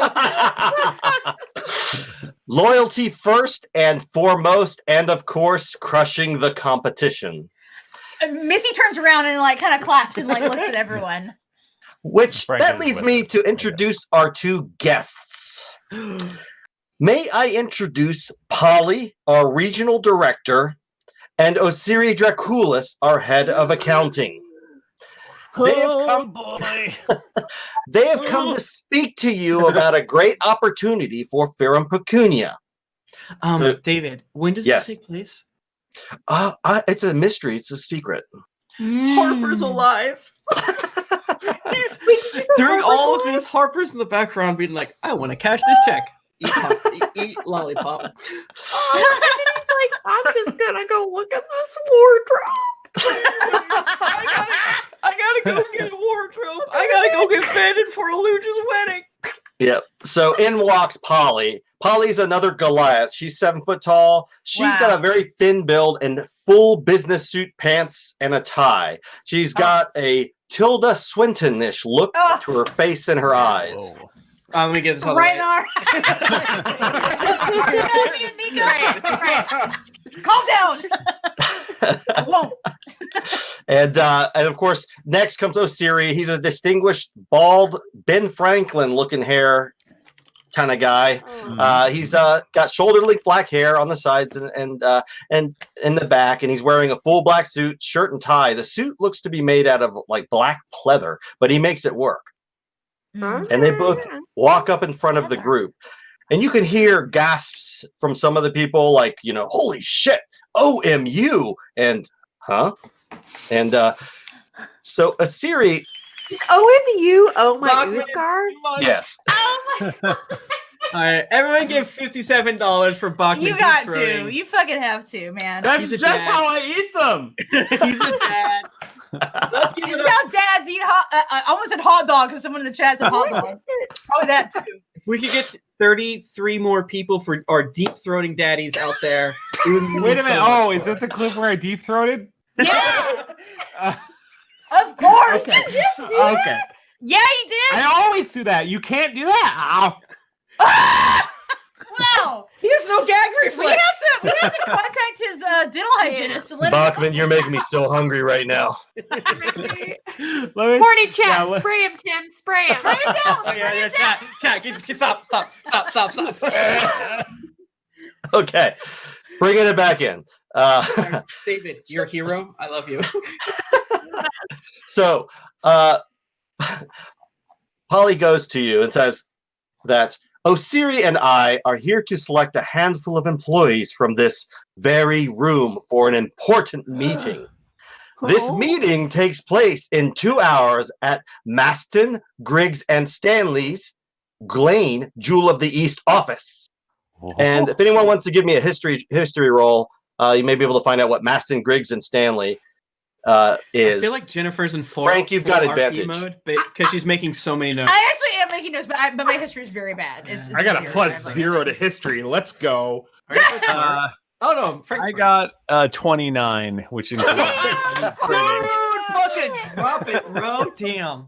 Like, honestly, Missy's like kind of peeved that she didn't know it and that Frank did. Like, we're friends, but you showed me up. All right, so feel bad. She begins to explain to everyone a little more about it, but Frank, you already know this, so it's all old news to you. So that's because I work smarter and more. Well, I work harder. Let's do both.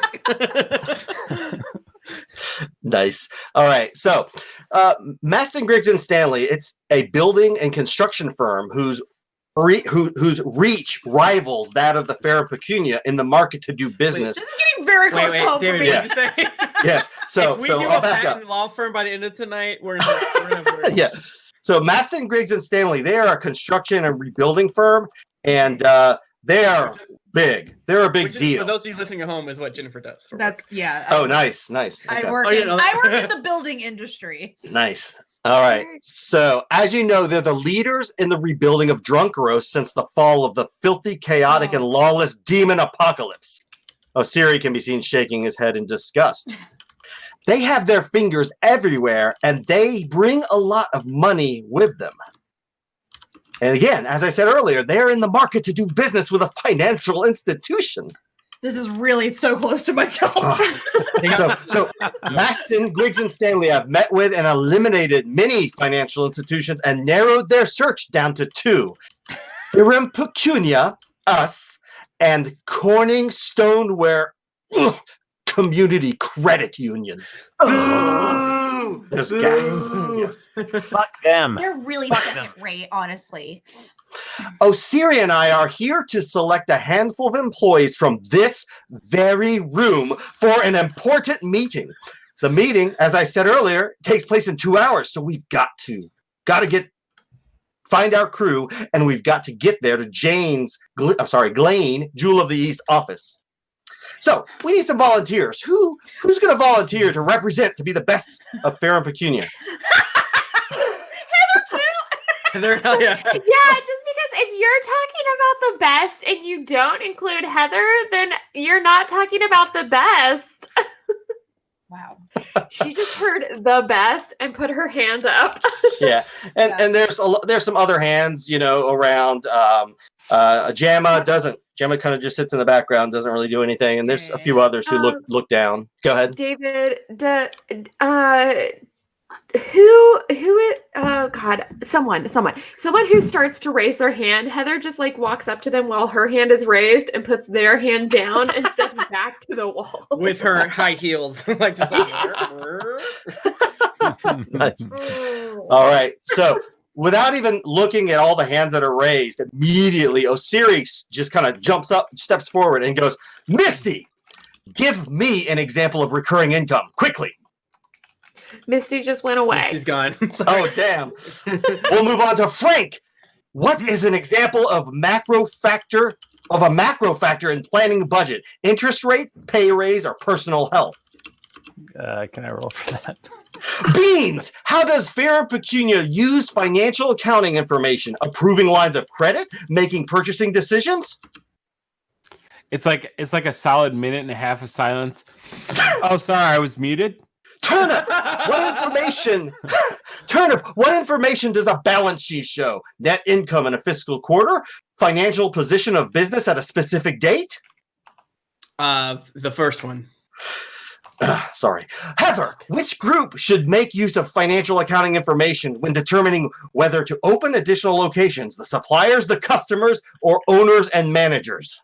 Synergistic business properties enhance community results. Siri kind of gives you a raised eyebrow, a little bit of puzzlement, and then kind of smiles and nods at you. Oh my God! So Siri continues this like on every single person in the office, everyone there, and it gets to almost a violent rage. You'll be here in just one moment. Whoa! What the fuck is this? Yeah, fucking get it. Well, good night. Wow. Wow. All right. Wow. And so this continues, and you can see people. All David, of you. you want to shoot to Misty again? Oh yeah. Let's see. Yeah, I want to do this. Misty, they're questioning everyone. So here's a question that comes at Misty. Misty, Okay. give me an example of recurring income quickly. Of recurring income? Well, the best way to keep clients is to keep your current clients happy.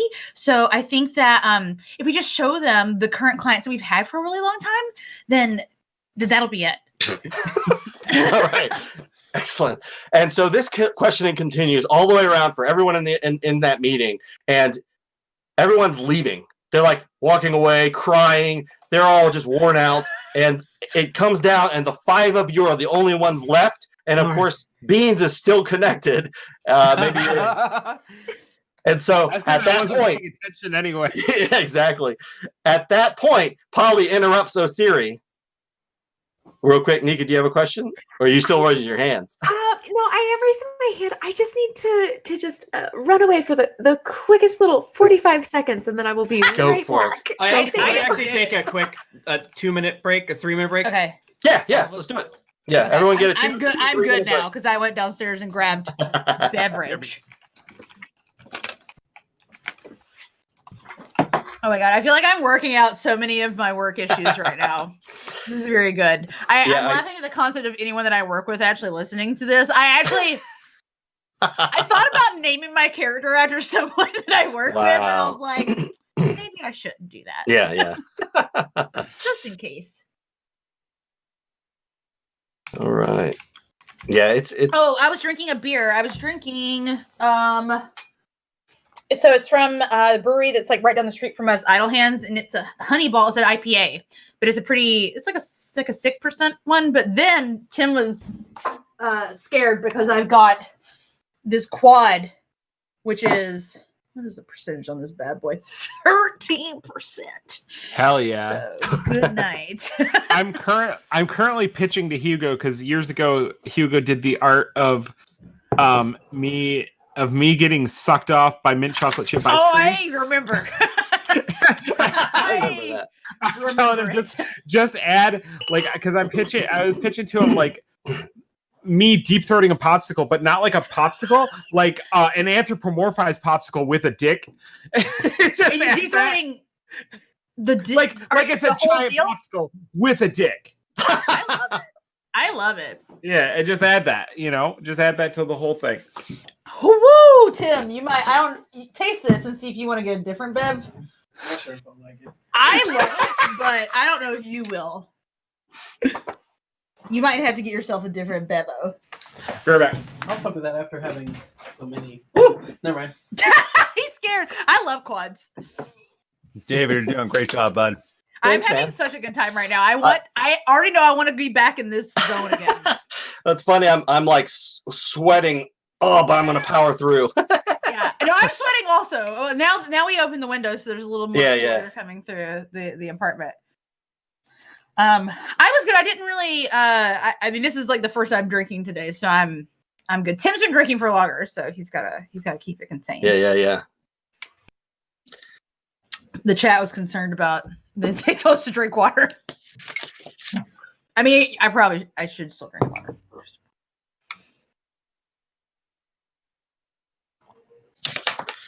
Right. This is actually one of the Mr. Koya shirts.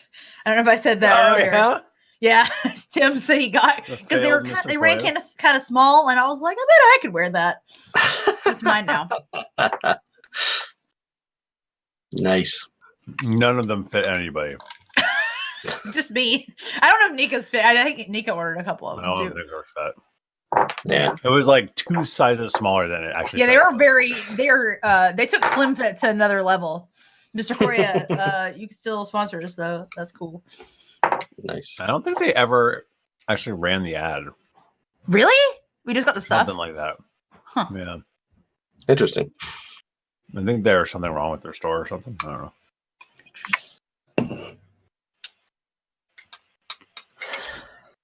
Tim, I like this apron situation on you. Thank you. It gives you a real Bon Appetit vibe. Which I'm into. How's everyone doing in Twitch land, baby? What's the charity? Mischievous Mischievous tampon. Okay. Love your name. The Trevor Project. The Trevor Project is the leading national organization providing crisis intervention and suicide prevention services to lesbian, gay, bisexual, transgender, queer, and questioning young people under 25. So, unfortunately, the Trevor Project exists, and it's named after, I believe, a gay male who killed themselves. And now they exist to help that happen less. So, All right, everyone, ready to move on? Yes. And Thank let's you. get going here. This is fun because this is my first time on doing something on Twitch. So hi, Twitch. oh really? Oh my Yeah. god! Say Wow. hey to David. so This good. is our editor this that is makes it sound David. great. Neat. All right. All right, let's go ahead and continue now. There it is. Okay, so we ended previously, and you guys were the last remaining standing folks. Everyone else had cried and left and just got out of there. Even Stanley the boss. Stanley. Wow! I have lost no it. respect for him. Yeah, now. yeah. He can't fucking. Anyway, he's even left. The boss has left as well. So at that point, Osiris, spittle is coming out because he's been questioning like crazy. And at that point, Polly kind of takes the reins, steps him back, and okay, calm down, Osiris. This is good. We've got to the numbers that we want, and so I'm getting my place back where I was. She turns to you. You 5 will do.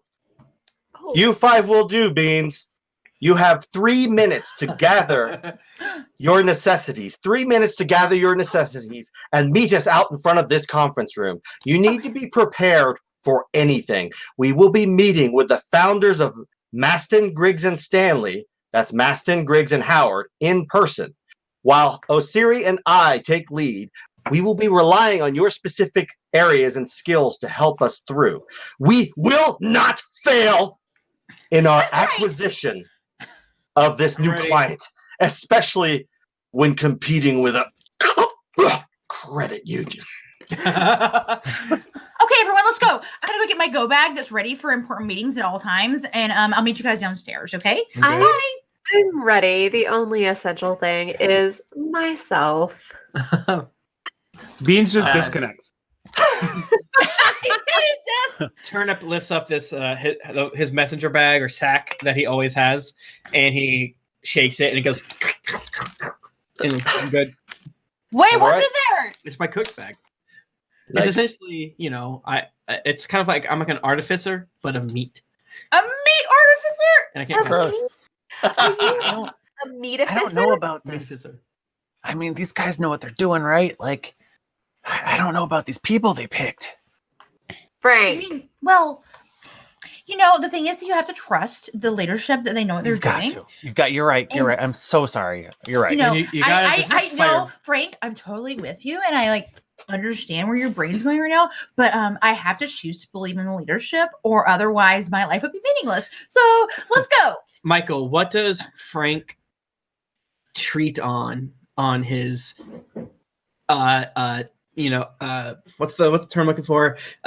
40, 50, 60, like the every decade birthday. What is like the one treat? Oh, his what do you call that? Like whatever. Your like important birthdays. Centennial. Your key birthdays. Centennial. Your golden birthdays. You got everybody has a bunch of golden whatever birthdays. that is. Yeah. What is a treat that, or a better way, what is a treat that Frank allows himself but rarely? I didn't know where you were going with it. And but halfway through, I decided it was ants on a log, and then you said what it was, and then I was like, you know what, my brain won't go anywhere else. Every 10 years, Frank allows himself ants on a log. Wait, again, Michael, let's confirm that's celery, peanut butter, and raisins. He doesn't usually spring for the raisins. He's from his hard-boiled egg diet. He doesn't get the raisins. Frank's favorite treat is just logs. I feel like my skin is filled with bugs. I cannot take this. I know it's a joke and we're having fun. This is too much. Anyways, let me say myself. My face is hurting. Okay. I'm a professional. Turnip walks up to you and gives you your delightful treat you delight in once every decade. The flavorless, calorie-neutral treat of celery, peanut butter, and raisins. Slugworth 77 in the chat says the raisins are spicy. So too spicy for us. Oh, a spicy celery. And I was like, here you go, champ, just to prove that you need to synergize your portfolio. Or diversify. This is great. Thank you so much. Was it turnip? This is and I will go ahead and reimburse the company for any money spent on this food. Thank you. Real quick, since you Tim, since you described turnip as a meat artificer, I would just like to point out, not saying this is true, but I'd just like to point out that when Tom had Steve in his head, he brought him to to some sort of expert who was able to put Steve into a meat golem, who has never been identified, and Turnip has lived for a very long time. Wow. What if it is Turnip? What if he's 1,016 years old? Who's to say? Wow. Yeah. Man. Connecting threads, everyone. The things that Turnip has seen. If you give us $500 on Patreon for 6 years, you will find out. All right. Now. The answer is no. Don't spoil it. So 3 minutes are up. 3 minutes are up, everyone. And we're everyone's downstairs. We're ready. Actually, no, out in front of the conference room, same floor. Oh, fuck. Yeah. I have my whole my business card holder. I have various folders with different information about our company. I've somehow gotten more polished in the past 3 minutes. Shinier. You're a tiefling, right? Yes. What are your horns look like? I love this question. I think that my horns kind of go back, but then a little bit up at the back again. Right. Yeah. But I have my hair in a bun, in between it. Mm-hmm. Also cute. I'm pale pink. I feel like Heather wants to be friends with Misty because she's so unfortunate. You want me to get honey. Again. You know what? Actually, okay, sorry. This is backstory. The night that Misty will not talk about, where I got too sloppy at the office party, was because I was fucking hanging out with Heather. Yes, it was because Heather is a woo girl. Yeah, absolutely. Surprise, fucking surprise. And she told Misty that she could totally get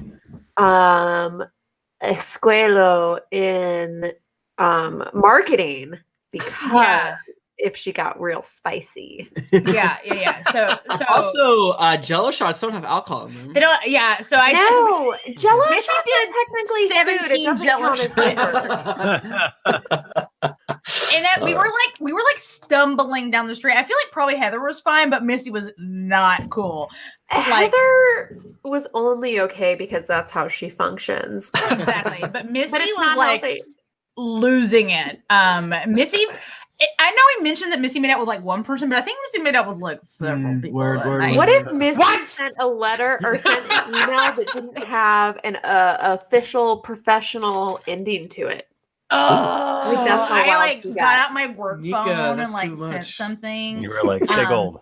And I can't even begin to describe the shame that was filled in Missy the next morning when she woke It up. just said like sent from my iPhone. Yeah, it was so unprofessional. Send for my sending stuff. Yeah. But So- also, Missy can't stop thinking about that night, Yeah. how much All right. fun she had. David, please. Sorry. I'm sorry. That's I'm fine. sorry. So Me and Nika get too wild. Like, you guys take the one- Polly- take the next hour off. Polly and Osiri, they begin to walk, leading you as a group down this one particular hallway that you all are aware of, and you know it leads to a door that is always locked. No one, absolutely no one, not even Beans, has been inside this locked door. So as you are walking down, you look back and you see some jealous looks from some of the coworkers. You know, some of them still have tears in their eyes, peeking around corners as you're walking towards this mystery door. I And, have 200 keys on my key ring, and I know for a fact that none of them are the right one. This That's is right. really next level. So Polly walks up, badges in, and opens it and walks in. And you all follow in behind. And you see in the middle of this dark room, which the door gets shut behind you by Osiri. So you're now all in this room together. In the middle of this dark room, you see kind of like a circular, a circular hot tub type device down on the floor with blue mist upon it floating down in there. You also see in a back wall at least 50 of these square boxes with like images on them. It's really weird. It's moving images of everyone out there in the office. Some are peering down the hall that they just left. You can see Grainy is actually got her ear up to the door you just walked through and is listening. I slap it. Yeah, you slap the door. Yeah, you slap the door and you see her on the screen get startled and go kind of running away. So the players will probably know this as like a surveillance room, and I'm sure the characters are like, "What the fuck is a TV?" Yes. And in one particular, in fact, give me whoever wants to give me a quick perception roll, real fast. Oh, I love the roll. Can I just say that like Beans and also myself a little bit are fuming because as like not technically the IT manager, but as treated as the IT manager, who the fuck set up this infrastructure? How the fuck do you not know about this? Exactly. I'm very furious. All right, give me some perceptions. Oh, okay. All right. 16. Oh shit! I lost my dice. 15. Yeah, Burning Soul. You can 16. Okay. All right. Well, the 16. Well, the folks who got the 16 or higher, I think, or two of you. You notice in one of the videos, you actually see the boss Stripley. He's just gotten back into his office and he shut the curtains and locked the door. He goes and sits down at his desk and opens the drawer, and you can see the confiscated magazine that had been taken from the other employee. And he's opening it up, and he's starting to look at it, and he's starting to undo his pants. And at that point, Osiri goes and cuts the TV off, and he says, "There's no need to see that, but really, I mean, there is a place for that. The office is not one of them." We love to jerk off, don't we, folks? Ow. Polly jumps in and says, "What you see here is a prototype. It's been created by the team in R&D. It will teleport you to our office in Glane, Jewel of the East. It's not really a magic you would understand, for we at Fear and Pecunia invented it. It's powered by loyalty." And you see connecting cables running to all those monitors, and they're attached to an odd crown on a pedestal by that pool. Osiri, he steps down into the glowing pool, and the mist rises up to his knees. And he says to you, you take the crown, and he actually takes the crown, and you put it on your head like this. And he does. And you must, I'm going to describe this to you so that I don't trigger me to teleport, but you must think of the most unloyal thing you have done against our company, and it will collide with the loyalty built up by the employees here. That's going to create an energy to send you to Glane, Jewel of the East. Now, warning, don't half-ass it. Let's just say if you only think of half of the truth, only half of you is going to make it to the other side. We have done a lot of practice tests and things like that, and it's been very messy. And looking around on the floor, you do see a lot of like blood stains and things like that all around. Half man, half fly situations. Exactly. So I will demonstrate, followed by all of you. Polly will come in last. And Polly, please run control. At that point, Polly picks up another little wire on the pedestal and attaches that wire to her temple. Yeah. Polly says, I will help make this journey easier for you. And then you see Osiri closes his eyes with the crown on his head and smiles. And like that, pop, he disappears. The crown just sits there floating, and it floats its way back to the pedestal. Wow. Next. So who's going first? I'll go. Why not? All right. Wow. Okay. Heather is a fucking trendsetter. All right. If Well, let's. you're not first, you're last with trends. All right. So Heather, you go ahead and get into position. Everyone else, take your earphones off. Really? Damn it. Yes. All right. So Heather, you get there and you hear. Polly says to you, now remember, think of your most unloyal act that you've done to the Fear and Pecunia. But just And- one, right? Yeah. So you're Okay. thinking it in your mind. What do you think? Time theft. She doesn't do anything all day. She just has other people do her job. So she looks successful. But otherwise, she just sits there like talking to people and like posting on socials and stuff like that.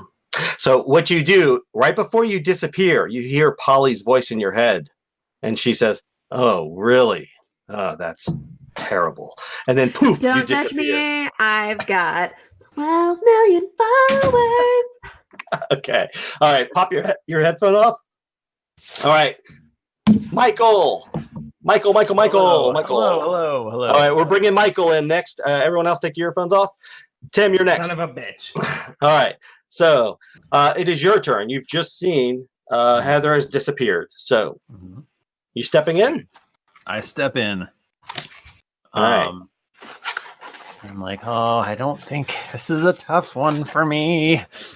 I'm trying to think of what the most disloyal thing I've done is. And Polly says to you, just remember, you don't have to say it out loud. Just think it in your head. That's what triggers the charge. Okay. I think about the time when I came to work, even though I was sick, and I definitely sneezed on Misty and got her sick as well. You hear She was out for several yeah. days. you hear in your head Polly's voice. Oh, I can see how that is pretty bad for you, but good on you for coming into work. And then you disappear. Yes. All right, you can take your earphones off. Tim. All right, Tim, you're up. All right, so Frank is gone. Heather is gone as well. And it is your turn. Frank is gone too, you said? Yep. Okay. So she Polly reminds you, you just put the crown on your head. Mhm. You think, you don't have to say it. Think about the worst thing you've ever done for this to this company. Worst The thing most I've ever unloyal. done to this company? Or the most unloyal. Unloyal thing. I bought unlocally sourced beans from, or not beans. That Tim, break tight, please. I bought unlocally sourced cabbages and tomatoes from the tomato and cabbage cartel from the former Karian refugees who settled near that place that we fought the forest troll and saved that little boy. Oh They settled around there. So I bought my what's the CSA, like my farm share from them instead of the Fair Pecunium's like Zaibatsu. Yeah. I think that was Medwin. But wow. Medwin, okay. yes, Medwin.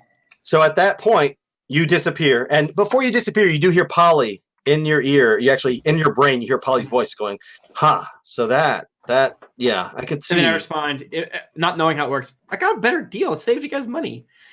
Yeah, that's pretty good. And then you disappear. Boom. Okay. All right. So Bachmann.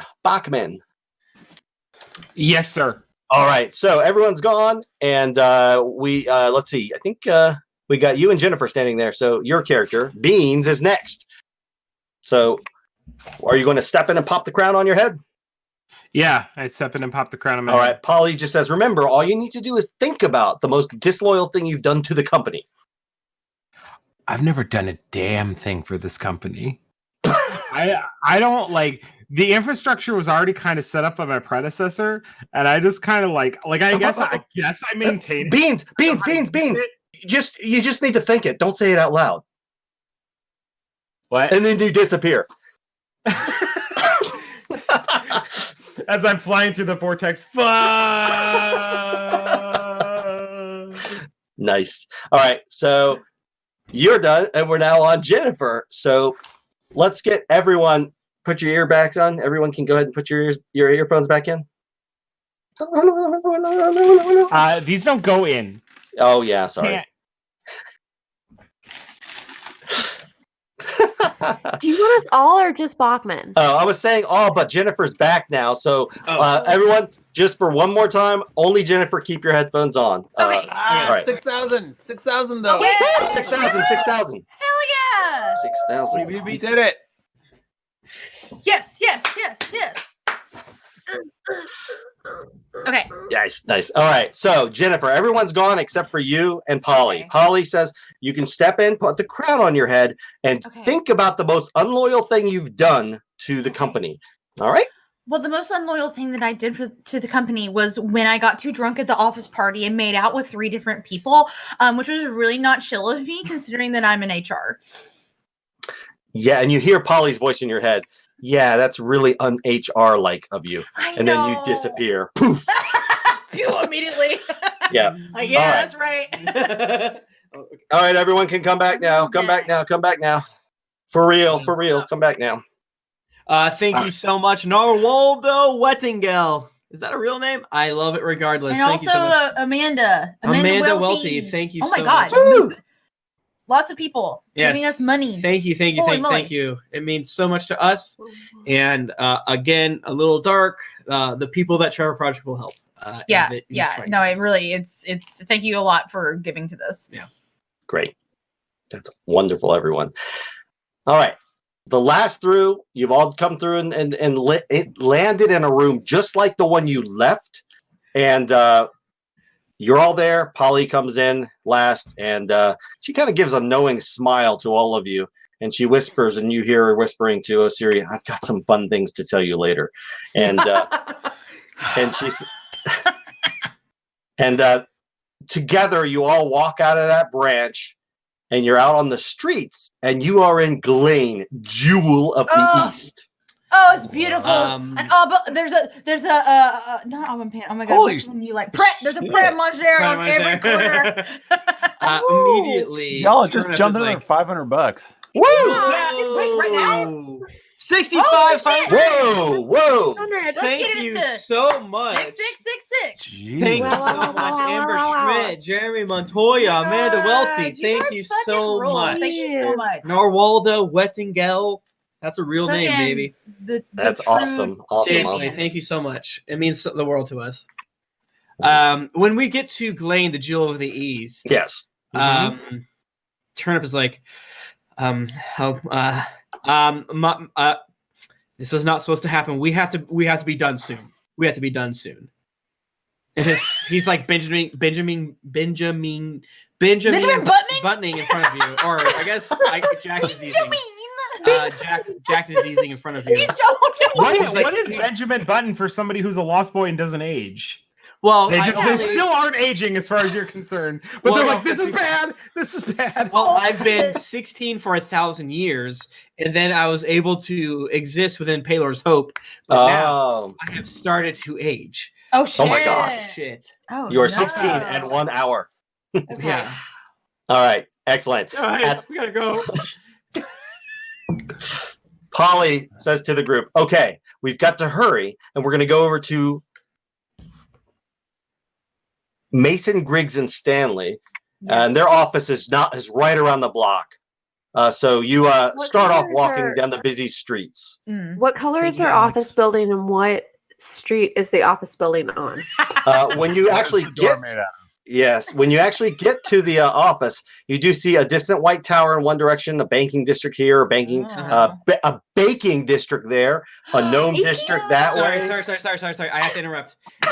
Twitch, we have to form a queue. One person, only one, and say who you are, and then everyone says, "Okay, you." Please donate $36, and then we'll get 6,666. Only one person. That would be Gotta do it. All right. Okay, Death by Kitten. Death by Kitten has it. Death by Kitten has it. No one else does it. Death by Kitten, fucking champion. You're the champion. The Death by Kitten made a Geekly Gary Twitch emote, but I simply can't get it to work. Death by Kitten's in our chat so much recently. All right, Death by Kitten is a treat and a treasure that we adore within the chat. Yes. All right, let's allow Death by Kitten to get there. All right. Death by Kitten is my dad. Death by Kitten's all of us. Shit. Yeah, you're my I dad wish now. Death by Kitten was my dad. That explains why I've never met them. All right, David. All right, back to it. You come to and you see a strip mall up ahead of you. There's many 2 to 3 story brick and mortar stores around. They're all gray, boring gray.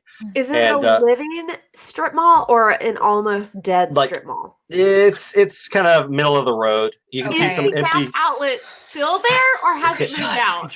No, you see a store, Staplers, you see Stubway, you see Cold Rock Creamsicle, Nail Salon, a nondescript food. Oh. And at the end is the largest section. It's Mason, Griggs, and Stanley. I thought you were going to say there was like an Adam and Eve. Yeah. All right. Thank you so much, Death by Kitten. I need one of you to give $1 or give $4 to break the curse. We need to go to 6670, or else we're going to be stuck in a loop where none of you want to give money. So if someone can give $4 would be 66669. that is true. But it's so small. $3. I feel like I do. Who wants to give $3? Supersonic Just Mike, one person. Name it in the chat. Can I give 3? Gnarly Cypress. First person. That's you. Gnarly Cypress, you get it. Oh my gosh. Can we take a drink for a 6669? Yeah. Well, we'll take it for 6666. Thank you. Damn, Gnarly Cypress. Or Gnarly Cypress, you find. Gnarly Cypress like gets 6669. But Gnarly Cypress. Gnarly Cypress. That's me as a pop star. Is Gnarly Cypress. It's not me, Miley Cypress. It's me, Gnarly Cypress. I'm just being gnarly. Gnarly. All right, David, go ahead, please. Sorry, David. Oh, it's no problem. I love it. You know what you're working with. David, he keeps stopping simply because we scream it. Because we keep screaming, "Stop!" Oh, okay. So you walk into the business, and I love business. you pass through the reception area, and there's 2 double doors to the conference room. And one thing that's really odd when you're actually walking through here, you actually see a handful of people wearing they're all wearing the same T-shirt with a logo on them. And if anyone in the front wants to give me a quick perception check to see if you can spot what that logo is, go for it. I love to do that. My perception is so fucking good. I got an 11. 18. I got a 20. Beans, you see immediately with your eagle eye. All of them have an emblem on them saying, excuse me, Corning Stoneware Community Credit Union. They're all coming to the same meeting. No! Bitch. And of course, they're all physically coming to the meeting. Yes. What if we kneecapped them in the parking lot so they never actually made it to the meeting, so they would never Every single employee? Yeah. Why not? There's 5 of us. Well, the problem is that you're already in the building at this point. They're inside we're there. all in as well. together. All right, interrupting you again. Let's give it up for Gnarly Cypress. We can only do a minimum of $5. I didn't realize that. Which kind of makes sense. That's fine. That's fine. So let's give it up to Gnarly Cypress for. Yeah. Woo! And because we got to break the meme numbers, and then Yeah. you know. And just All keep right. the money train rolling. So when you walk through the double doors with this other company, this other credit union company, And we're all you like, can see anger. lightning eyes at each Yeah, other. yeah, same thing. Osiri's angry. Polly's angry. Everyone's angry. Snapping. Yeah, I have no idea what happened, but as we teleported, I think we're all kind of like jived. You know, some of us that weren't like into the company spirit. Were You like, got "Fuck you them." you got caught Yeah. up in the moment. You've Yes. gotten company. You know, spirit it's hard to be all about your allies until you've seen the enemy. Bachmann, stop talking. If we get $100 right now, Bachmann will put all of those saltine crackers in his mouth. How many are there? It's not a ton. The number's not important. not I'll just important. do It's it. funny. But that's a Are lot. there? Do it. How If much? we get to how about this? If we break 6,700, so only $45. Yeah. He'll Bachmann put all will those put all those crackers in in his there. mouth and he'll recite the Pledge of Allegiance. Yes, in character. while doing a handstand. Can we? Okay, that's While doing a handstand. Yeah. But if someone could give at least $5 to break the 666, I feel like people. I thought they were. Is there a goal that refresh it we again. want? Is there a thing that we can do to like make a goal happen? yeah, the saltine Here's the thing. thing: is I just really want loves to it. eat these 4 crackers. Yeah. Oh, so let's do both. He cannot have the crackers He until can't you give. until you give money. Yeah, Give me, Jack give for me it. the fucking crackers. He's a cracker He's boy. hungry. All right, yeah, we need to Bachmann. break $700 so Bachmann can both. 6,700. Yeah, so Where do I Yeah. see the number outside of just the chat? 700. Yeah. I was $300 off or something. Oh, no, it's not. Yeah. We're at All right, thank you. 66.71.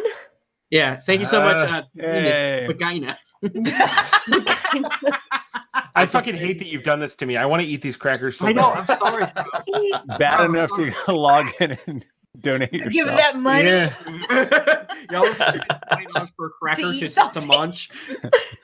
David, sorry, Jesus, stop stopping. What are you doing? You Go. did- David, right. you want to play a real game with us? You want to play a game now?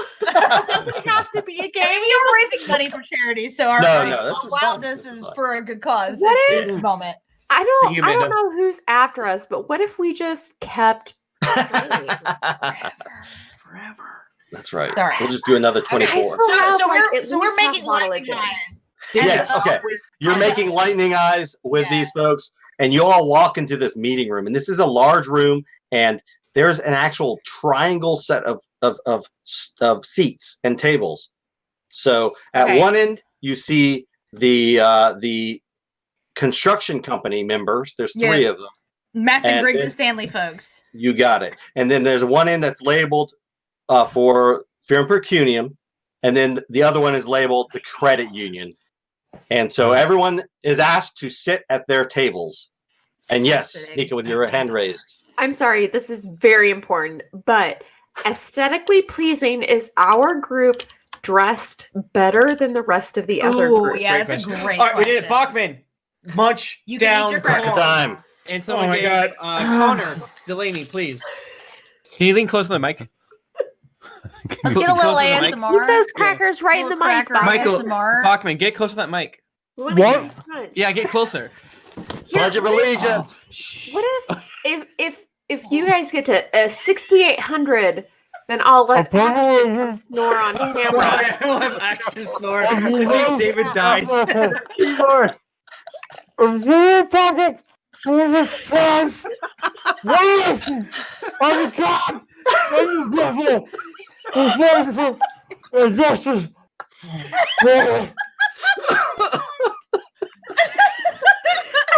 And you know what?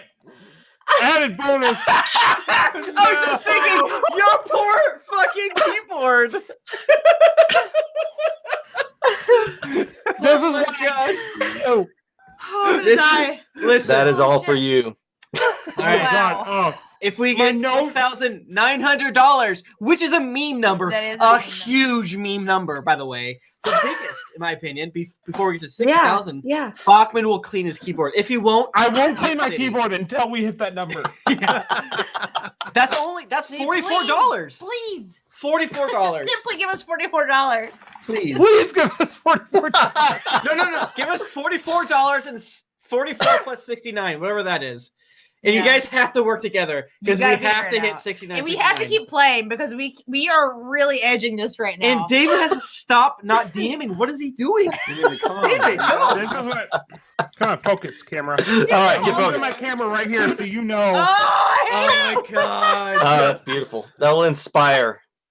All right. Oh my God. So everyone takes a seat at their respective positions and locations. And to answer your question from earlier, I think Heather was wondering if their group looked aesthetically pleasing, more aesthetically pleasing than your group. We're the best dressed group. Yeah, I think that it's a matter of opinion. You've got variety in styles, various styles in your group. They're all uniform, wearing the same outfit. So so they're boring and corporate is what you got it. We are gonna fucking crush them, guys.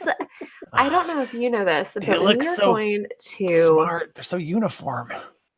Frank. No. Chutzpah. We're stronger together. Oh, I'm sorry, Frank. Mitzi. Not Mitzi. Mitzi is my villager in Animal Crossing. Is the donation page broken? Oh no. No. All right, whatever. Well, sorry, Bachmann. You gotta live the rest of your life. You gotta tell me when we get there. It might be broken, so this is your life now. Misty and Frank, I think you guys are underestimating like how strong of a crew we are. No. You know what? I think before we went through the ritual together, I would have underestimated us, but now I feel like I'm seeing you all in a new light, and I think we're really powerful together. And as soon as you get done stopping, I place. What's your favorite treat? My favorite treat? Misty's favorite treat. Misty. Ants on a log? No. No. Jennifer would never have okay, I think that Misty actually Misty eats like super clean and healthy all the time. But if no one's like paying attention to her and she's like really doing a cheat day, she gets those little things of powdered donuts. Okay, yeah, I give you a powdered donut as soon as you stop talking. I don't interrupt you. It's literally as soon as you stop, and then I ate it all. As though I was Kiryu from the Yakuza series. I whip out this like spread real quick. Oh my god! And then it's in front of you, Heather, and you, Beans, is your both favorite meal treats, including mine, along with a second serving of powdered donut. Like in the little plastic container, and there's like 5 of them together. Yes. Yeah. This Ants on a Log is so decadent. Damn. Like, it's gorgeous. It's like it's the best. Is it homemade nut butter? These raisins are so plump. They are organic dried raisins. Yeah. Frank, this comes from my garden. This celery was watered by the fruit of my brow, and I think you're gonna love it. Guys, earlier today I didn't believe that we could do it, but right now, let's fuck this shit up. We're gonna win this client. Yeah, I think the donation page broke. It's fine. We got it. Perfect. I didn't want to clean my keyboard. Yeah. All right. Oh, don't clean it. No. So at that point, you're never allowed to clean it. What are we supposed to get to for me to clean it? I don't remember. 67? I don't know. 69? Yeah, maybe. I mean, we're at 69 now. Oh, we are? Mine's broken. All right, so you can clean it. Thank you so much. But we need 69. So. Nice. All right. So at that point, the leader of the construction company, he taps on the table. I'll let that finish. What is happening? He's cleaning. He's blowing the crumb. He got the 6900. He gets to clean. You gotta turn it upside down and shake it. Yeah, shake it. Bachmann. There you go. There you go. Oh, that'll probably give me corona. Yeah, you'd be deep in the corner. Okay, go on. Okay. He says to each of the tables. David, stop. David, come on. I know we're gonna finish. David, seriously, we only have like 25 minutes. Let's go. Come on. Please, I would like 5 of each of your groups to come into the center here, and we're going to have a nice civil debate about why you think your institution is going to be better suited and provide us a better deal than the other. And so at that point, Osiri and Polly look at you all and say, all right, I would like you all to go out there and let's see how this goes. We will join you if required. But I'd like to have you all start this meeting. And so, do you all shift out into the center between the three tables? Absolutely. Yes. Yes. All right. Yeah. Guys, Mm-hmm. what if? Okay, I want to bring with you the things that I can do that can help us out. I Yes. can command people to respect us. Me, I have Command command also. I We can double command. charm folks and monsters into speaking positively about us. Oh my god. I am willing to silence those against us. I can fireball our enemies. And I can heal our souls should our enemies hurt us. I have Zone of Truth, so I could cast Zone of Truth on our competitors and make them tell the truth about what their capabilities are. Make them tell their most embarrassing stories. Yeah, exactly. Yeah, I think we've got this. All right. So you all filter I out. have 2 charges of chain lightning. And I can Eldritch blast the fuck out of them. Just fucking kill them if all else fails. So you're all out there, standing there. They've sent out 5 of their team members as well. And the very first person to speak is actually the leader role of the credit union. And they begin speaking immediately. Well, we represent community investments in both directions. I slap my hand down on the table and I look at him. I don't say anything, but this scent wafts off Turnip as he I'm a cook. Let me just read it. Well, actually, before you read it, the entire floor that you're standing on drops and everyone falls 50 feet. Oh! What a horror! That's so many feet. So everyone needs to I'll just go ahead and give you your damage. Frank, Wait. as he's falling, he pulls a cord on his employee of the month vest, and several balloons pop out of the back of it, and he feather falls from there. Bachmann, you float down. Yeah, I float down, but also because these fucks would be absolutely hopeless without me, I cast web on the bottom between the 2 walls to give everybody a nice place to land. Oh, Nice. All right. I give myself and Heather a little bit of roast pheasant, and that is essentially casting slow fall on both. It's not necessary. I was saying I'm going on the beans train here. Yeah. I'm on the beans train. I would react. Nice. All right, you are all close enough. You didn't take any damage because of your spectacular office business talented. abilities, but you're close enough to the bottom. You are about 60 feet down, and the other team hits the ground hard. They take damage, and you hear from up above. Foolish. You hear from up above. Polly's like, "What are you doing?" There's complaining, and you hear the other members of Corning Stoneware complaining. And you see, this is how we do this. This is how we do business. It's to the death. And you hear raised voices above charging, and you see 5 community credit union members charging at you, weapons in hand. Roll initiative. Yeah. But I'm never going to get Chat, killed. please, thank you so much. I feel Keegan, like it should be Patrick, Brandon, Anonymous, Nicholas, thank you so much. It means so much. I feel like we should be able to have advantage against credit unions as they are a bank's natural enemy. Remember, we have about 20 minutes. Yeah, we're going to go fast. Keep it. I got tight. 15. I got a 16. All right. I got a 22. Hell yeah, bro. Yeah, baby. See what happens when you have. I've never gotten a dice? high initiative. You That's fucking beautiful. crushed it, Bachmann. All right. So, Thank you. hey, Tim, what was your initiative? 5. All right. So, Please call me Turnip. yes, Turnip. Thank you. And Beans got a 22. All right. Heather, what did you get? 15. All right. Got it. Frank, what did you get? 17. 17. And Misty. I got a 15. Can someone give us $7? 7. 6. I want to break 700. Okay. All right. 7,000. Yes. All right. So the very first thing that happens, and at this point you've gotten off the web. You're on the ground down there. This is a totally open environment. It's a triangle-shaped environment that you're in because the tables that everyone was sitting at stayed up. It was just the area between all the tables that dropped. So the very first thing that happens is one of the other community credit union members goes first.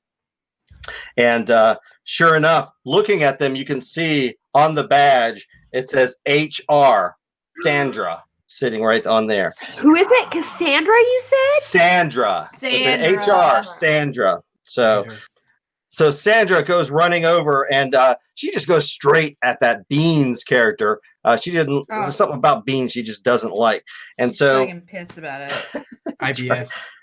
So she comes running up to Beans right next to you. Are you taking into account the web? The web? Yeah. Difficult terrain. So difficult terrain?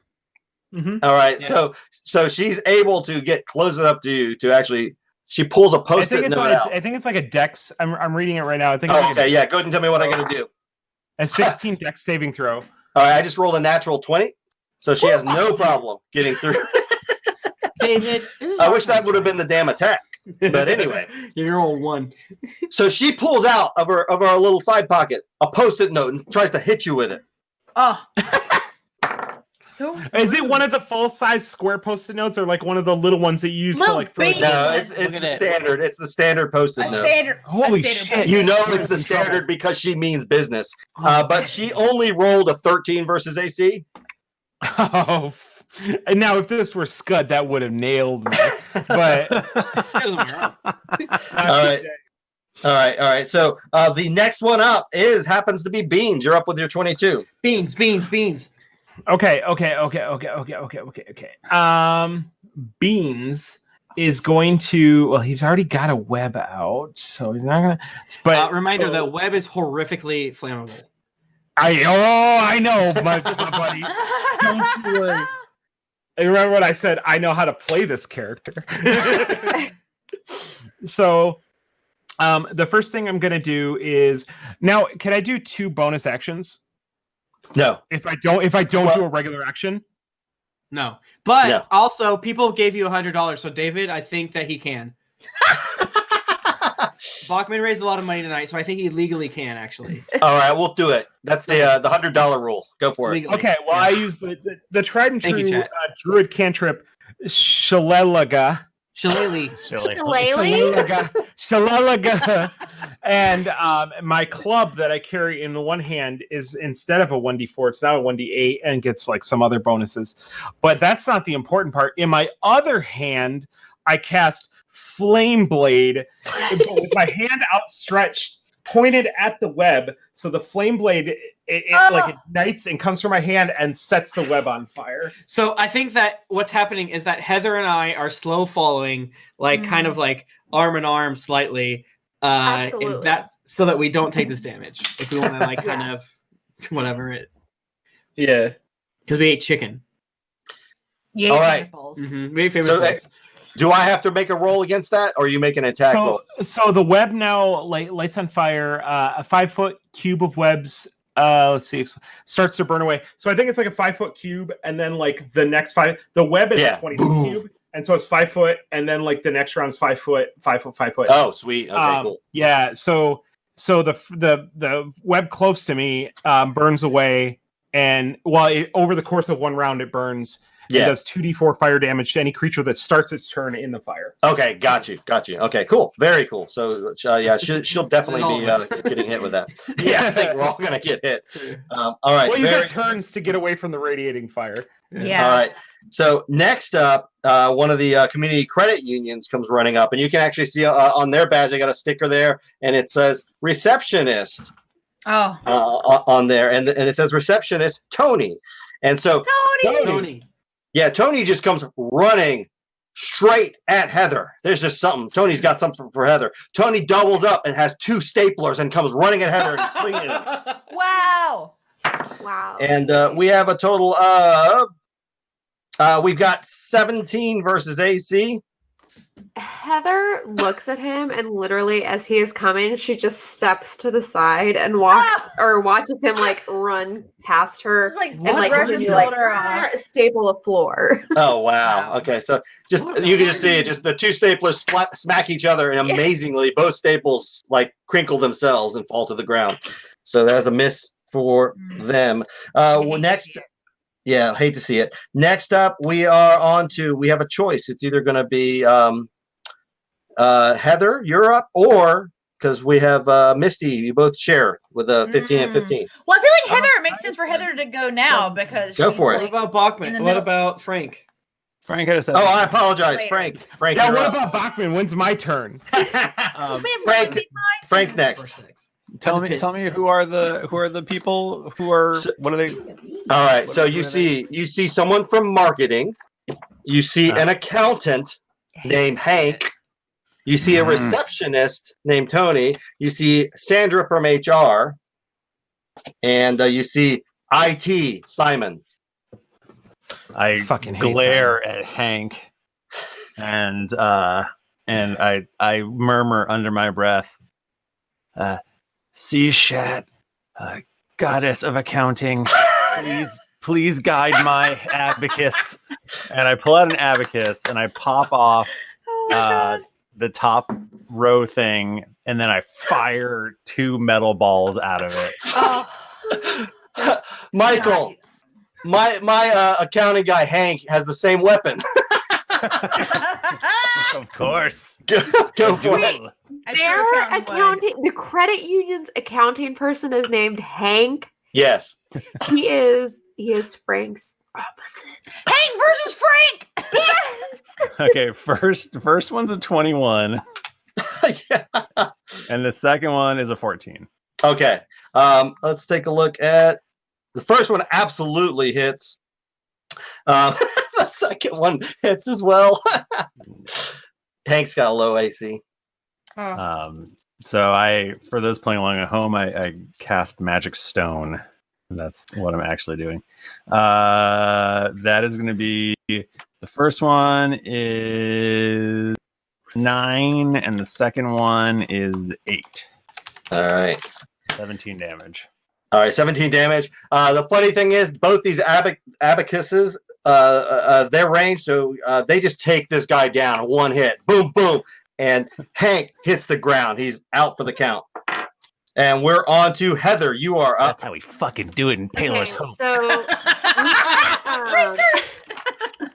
how many people are there right now that are Right now? what you would consider credit union enemies? You've got marketing Gravy. You've got IT Simon. You've got receptionist Tony and HR Sandra. So 4. 4. Okay, I want to use my Helm of Brilliance. So Heather looks at them and she just takes a minute and she closes her eyes and she puts her hands to her temple and she just goes,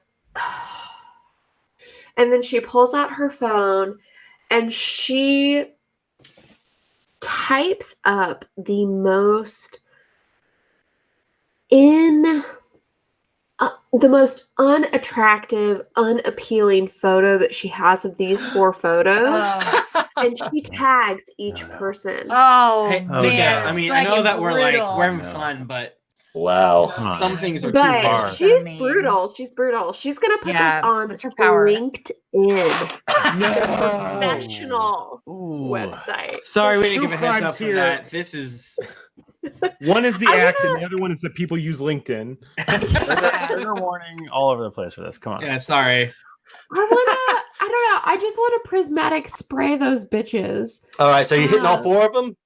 I think so. If I can. All right. It's So is it an attack or am I making a save? you got to make a save. 18 dex. Okay, Dex. All right, Sandra from HR. She is able to fail. Tony, Tony, the receptionist, he's able to dodge that shit. He's like, no way, girl. Simon from IT. Sorry, Simon from IT wasn't even paying attention. You nailed him. Damn. That's classic IT. Am I right? That's right. Like, Marketing. They just got hit as well. So you've hit 3 of the 4. Damn. Okay, so I gotta be honest. David, I did this with you. You and I, not only have we not played a game together, this is the first time I've ever played a magic character. Oh, So Nicole. I like to play melee. They're Yeah. easy. This character, 8 multicolored rays of light flash from your hand. Each ray is a different color and has a different power and purpose. Each creature in a 60-foot cone must make a dexterity saving throw. For each target, roll a d8 to determine which color ray affects it. So you had how many? I've got 3 out of hits.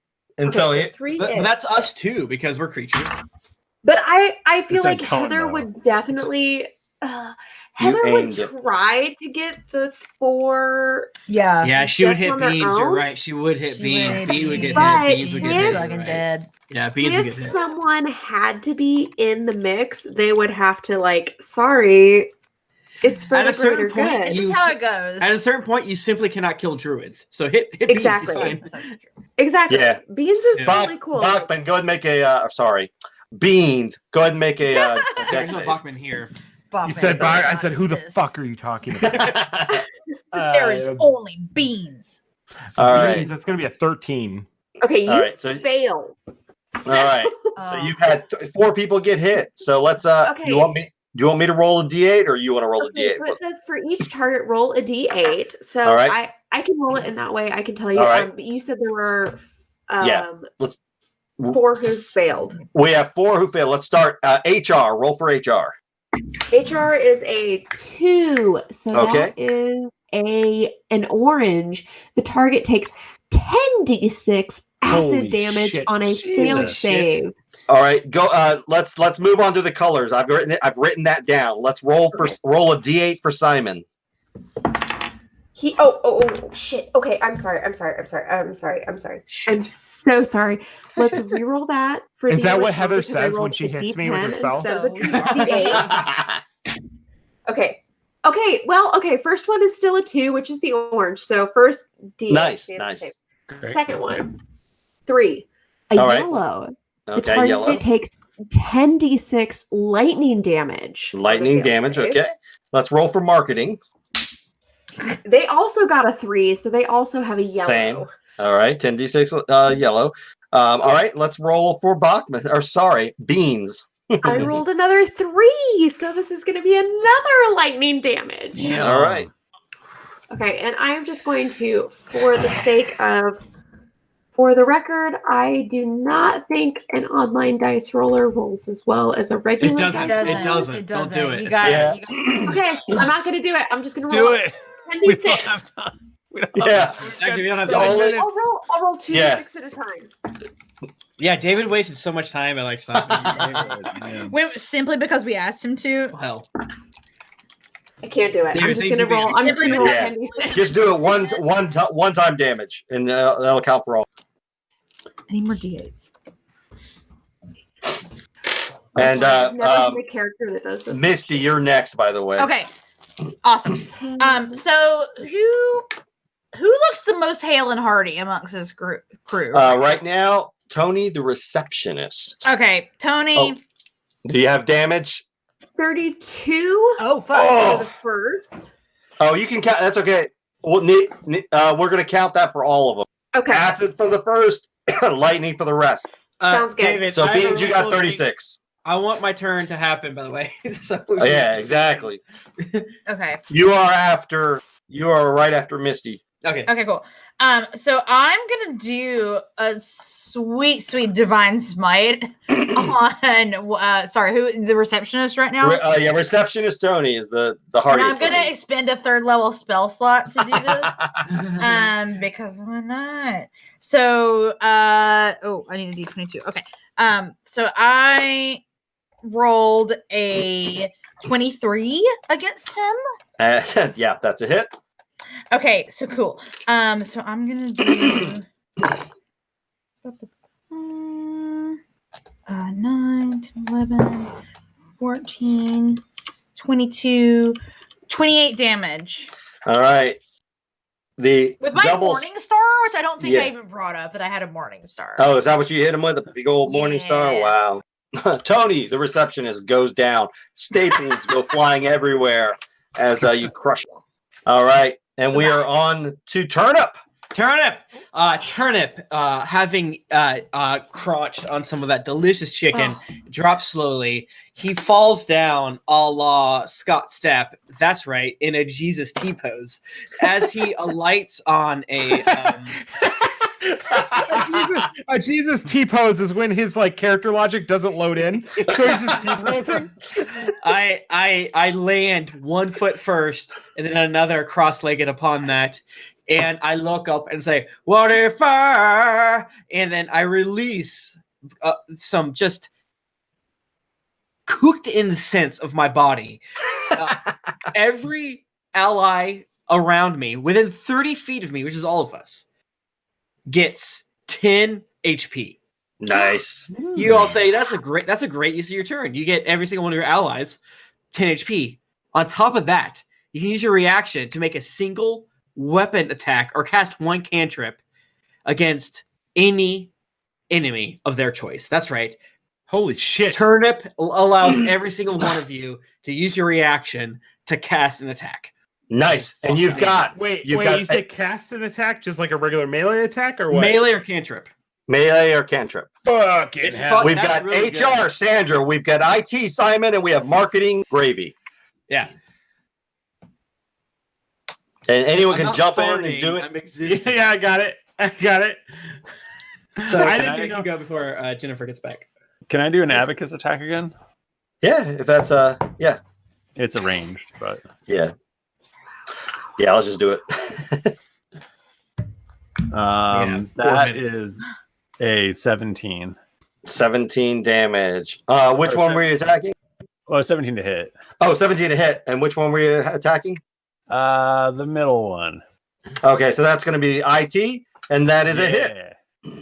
All right, so that is sorry. 9 damage. Okay. All right. Can I make my melee attack? You can make your melee attack, and guess what? Frank has taken down IT. Yes. Oh, well, I rolled classic. Very bad. I rolled a 9. 9. Unfortunately, Misty, that's a miss. All right. What about Beans and Heather?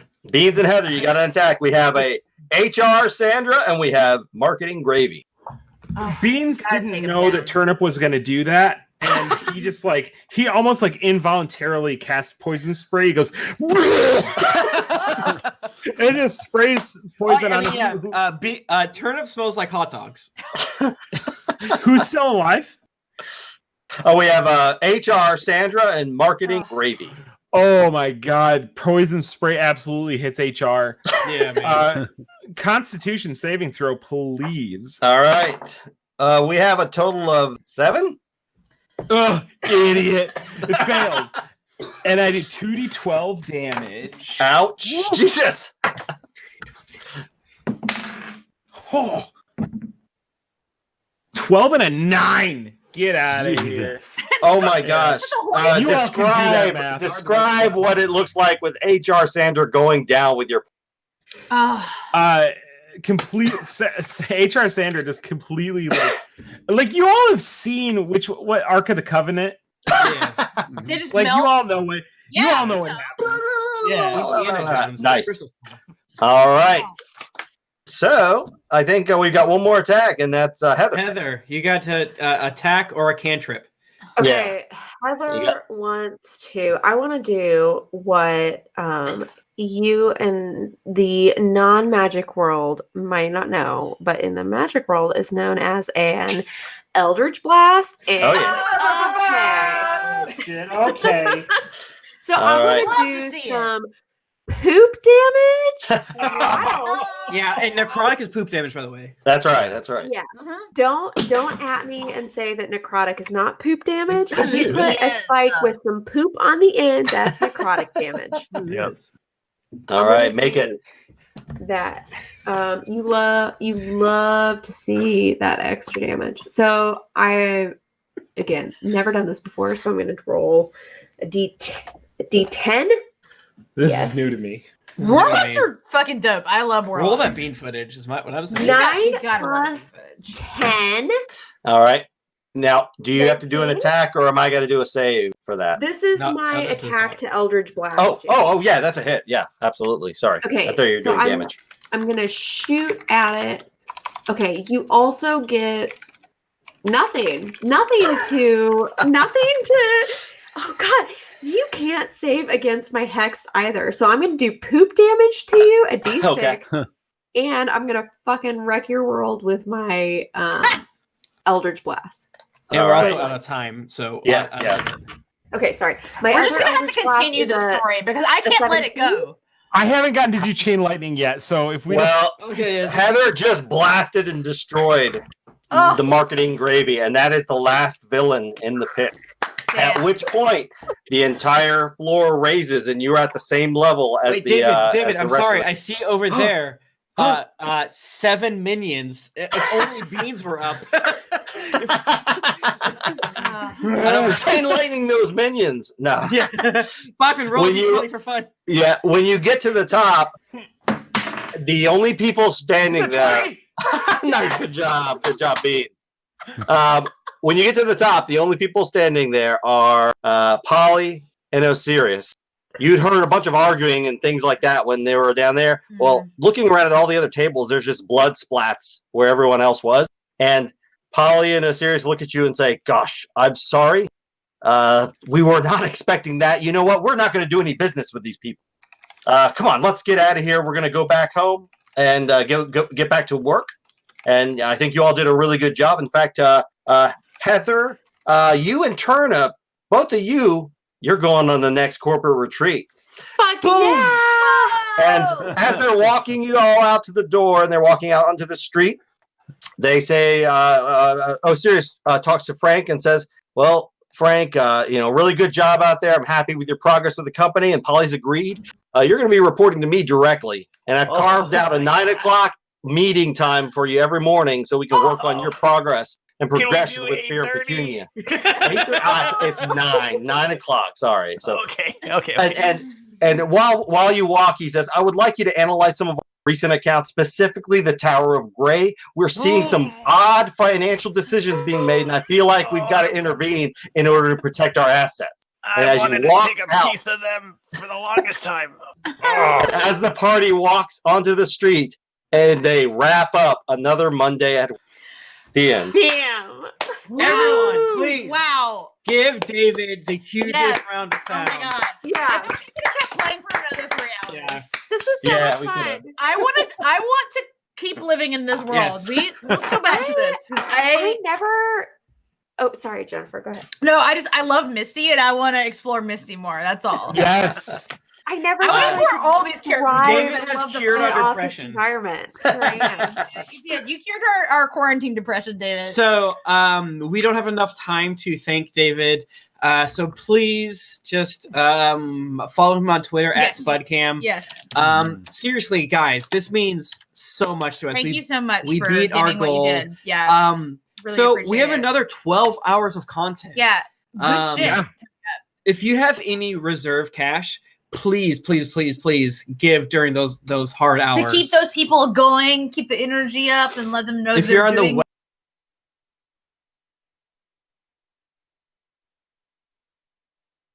please give them money. Yeah. It means the world to us. Yeah.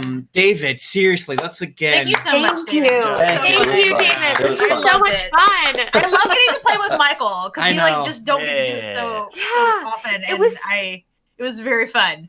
It was so fun. Weird not saying Michael.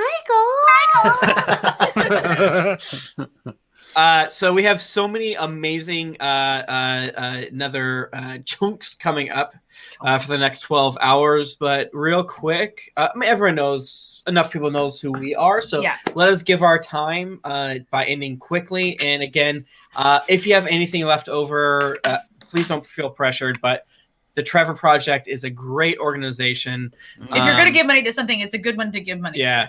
And John will now do Thank the you, John. Thank you, and thanks to John again for organizing. Thank you all. Thank you, Twitch. Master of ceremony. Thank you, Twitch. Thanks so much. Don't forget to stop and export. Stop and export. All right, John, take it away. Stop right now. Everybody, Stop. The donation site is blocked for me, so I can't see how much money we've got. I also can't do the donor giveaway at the moment. Oh, you can't? It's over 7,000. I will do It's the a lot. donor giveaway Yeah, as we're soon as I getting get there, man. access to that again. But I can do the chat giveaway. Are we just gonna do it as 3? I just put D&D Mike Charity Stream 2020. Yeah, like it's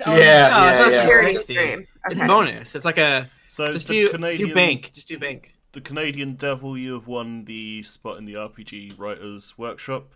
If you can DM GeeklyInc with your email address, we'll get that all sorted out for you. And where is John, you were playing the whole time with us. Come on. What was your character? I was the mysterious shadow in the background. Is the chat giveaway? Is the chat giveaway the one you don't have? No, I've just done the chat giveaway. Oh, it's the donor one you don't have The yet. donor All right, giveaway, but you can do that I later, can't right? get access to the donation. Wow. So. Okay, sorry. You'll get drinks and daggers later, guys. John will be able to figure it out. So you won't get the hypothalamus pleasure center juices, but thank you so much to David. Thank you so much to John. Seriously, it means the world to us. And after 12 hours, we've hit our goal. And I was on at 10 this morning, and there was a while that I thought we weren't going to get it. And sorry for taking a little bit of time for brute force, but I really have to say thank you so much to you guys. I can't believe how often that we just go above and beyond, and it's making me a little emotional right now. But we just had such an amazing time from, Dear Internet playing Wingspan to Transformation Sequence and Naruto Revuto playing Naruto RPG and Fae Forge Academy and now Greetings Adventures. That it's like I can't believe that we're so lucky. Our community is very, very good, and we're really, really grateful to everyone who supports us. Thank you. Everyone who does so. You are helping the lives of people you don't even know in ways you can't even imagine. Yeah, exactly. And what you're doing may seem like so little to you, but it's so much to someone else. Yeah, so. It's actually a huge impact. And, we, the charity we're giving to is explicitly suicide prevention. Right. So it's like I think one of the most important things that you can give to. Yeah. Again, absolutely. I know we talked about this earlier. It's not it's tough because we're in the middle of COVID stuff right now, but this is still really, really important in the middle of all of this, given the situations that people are living in.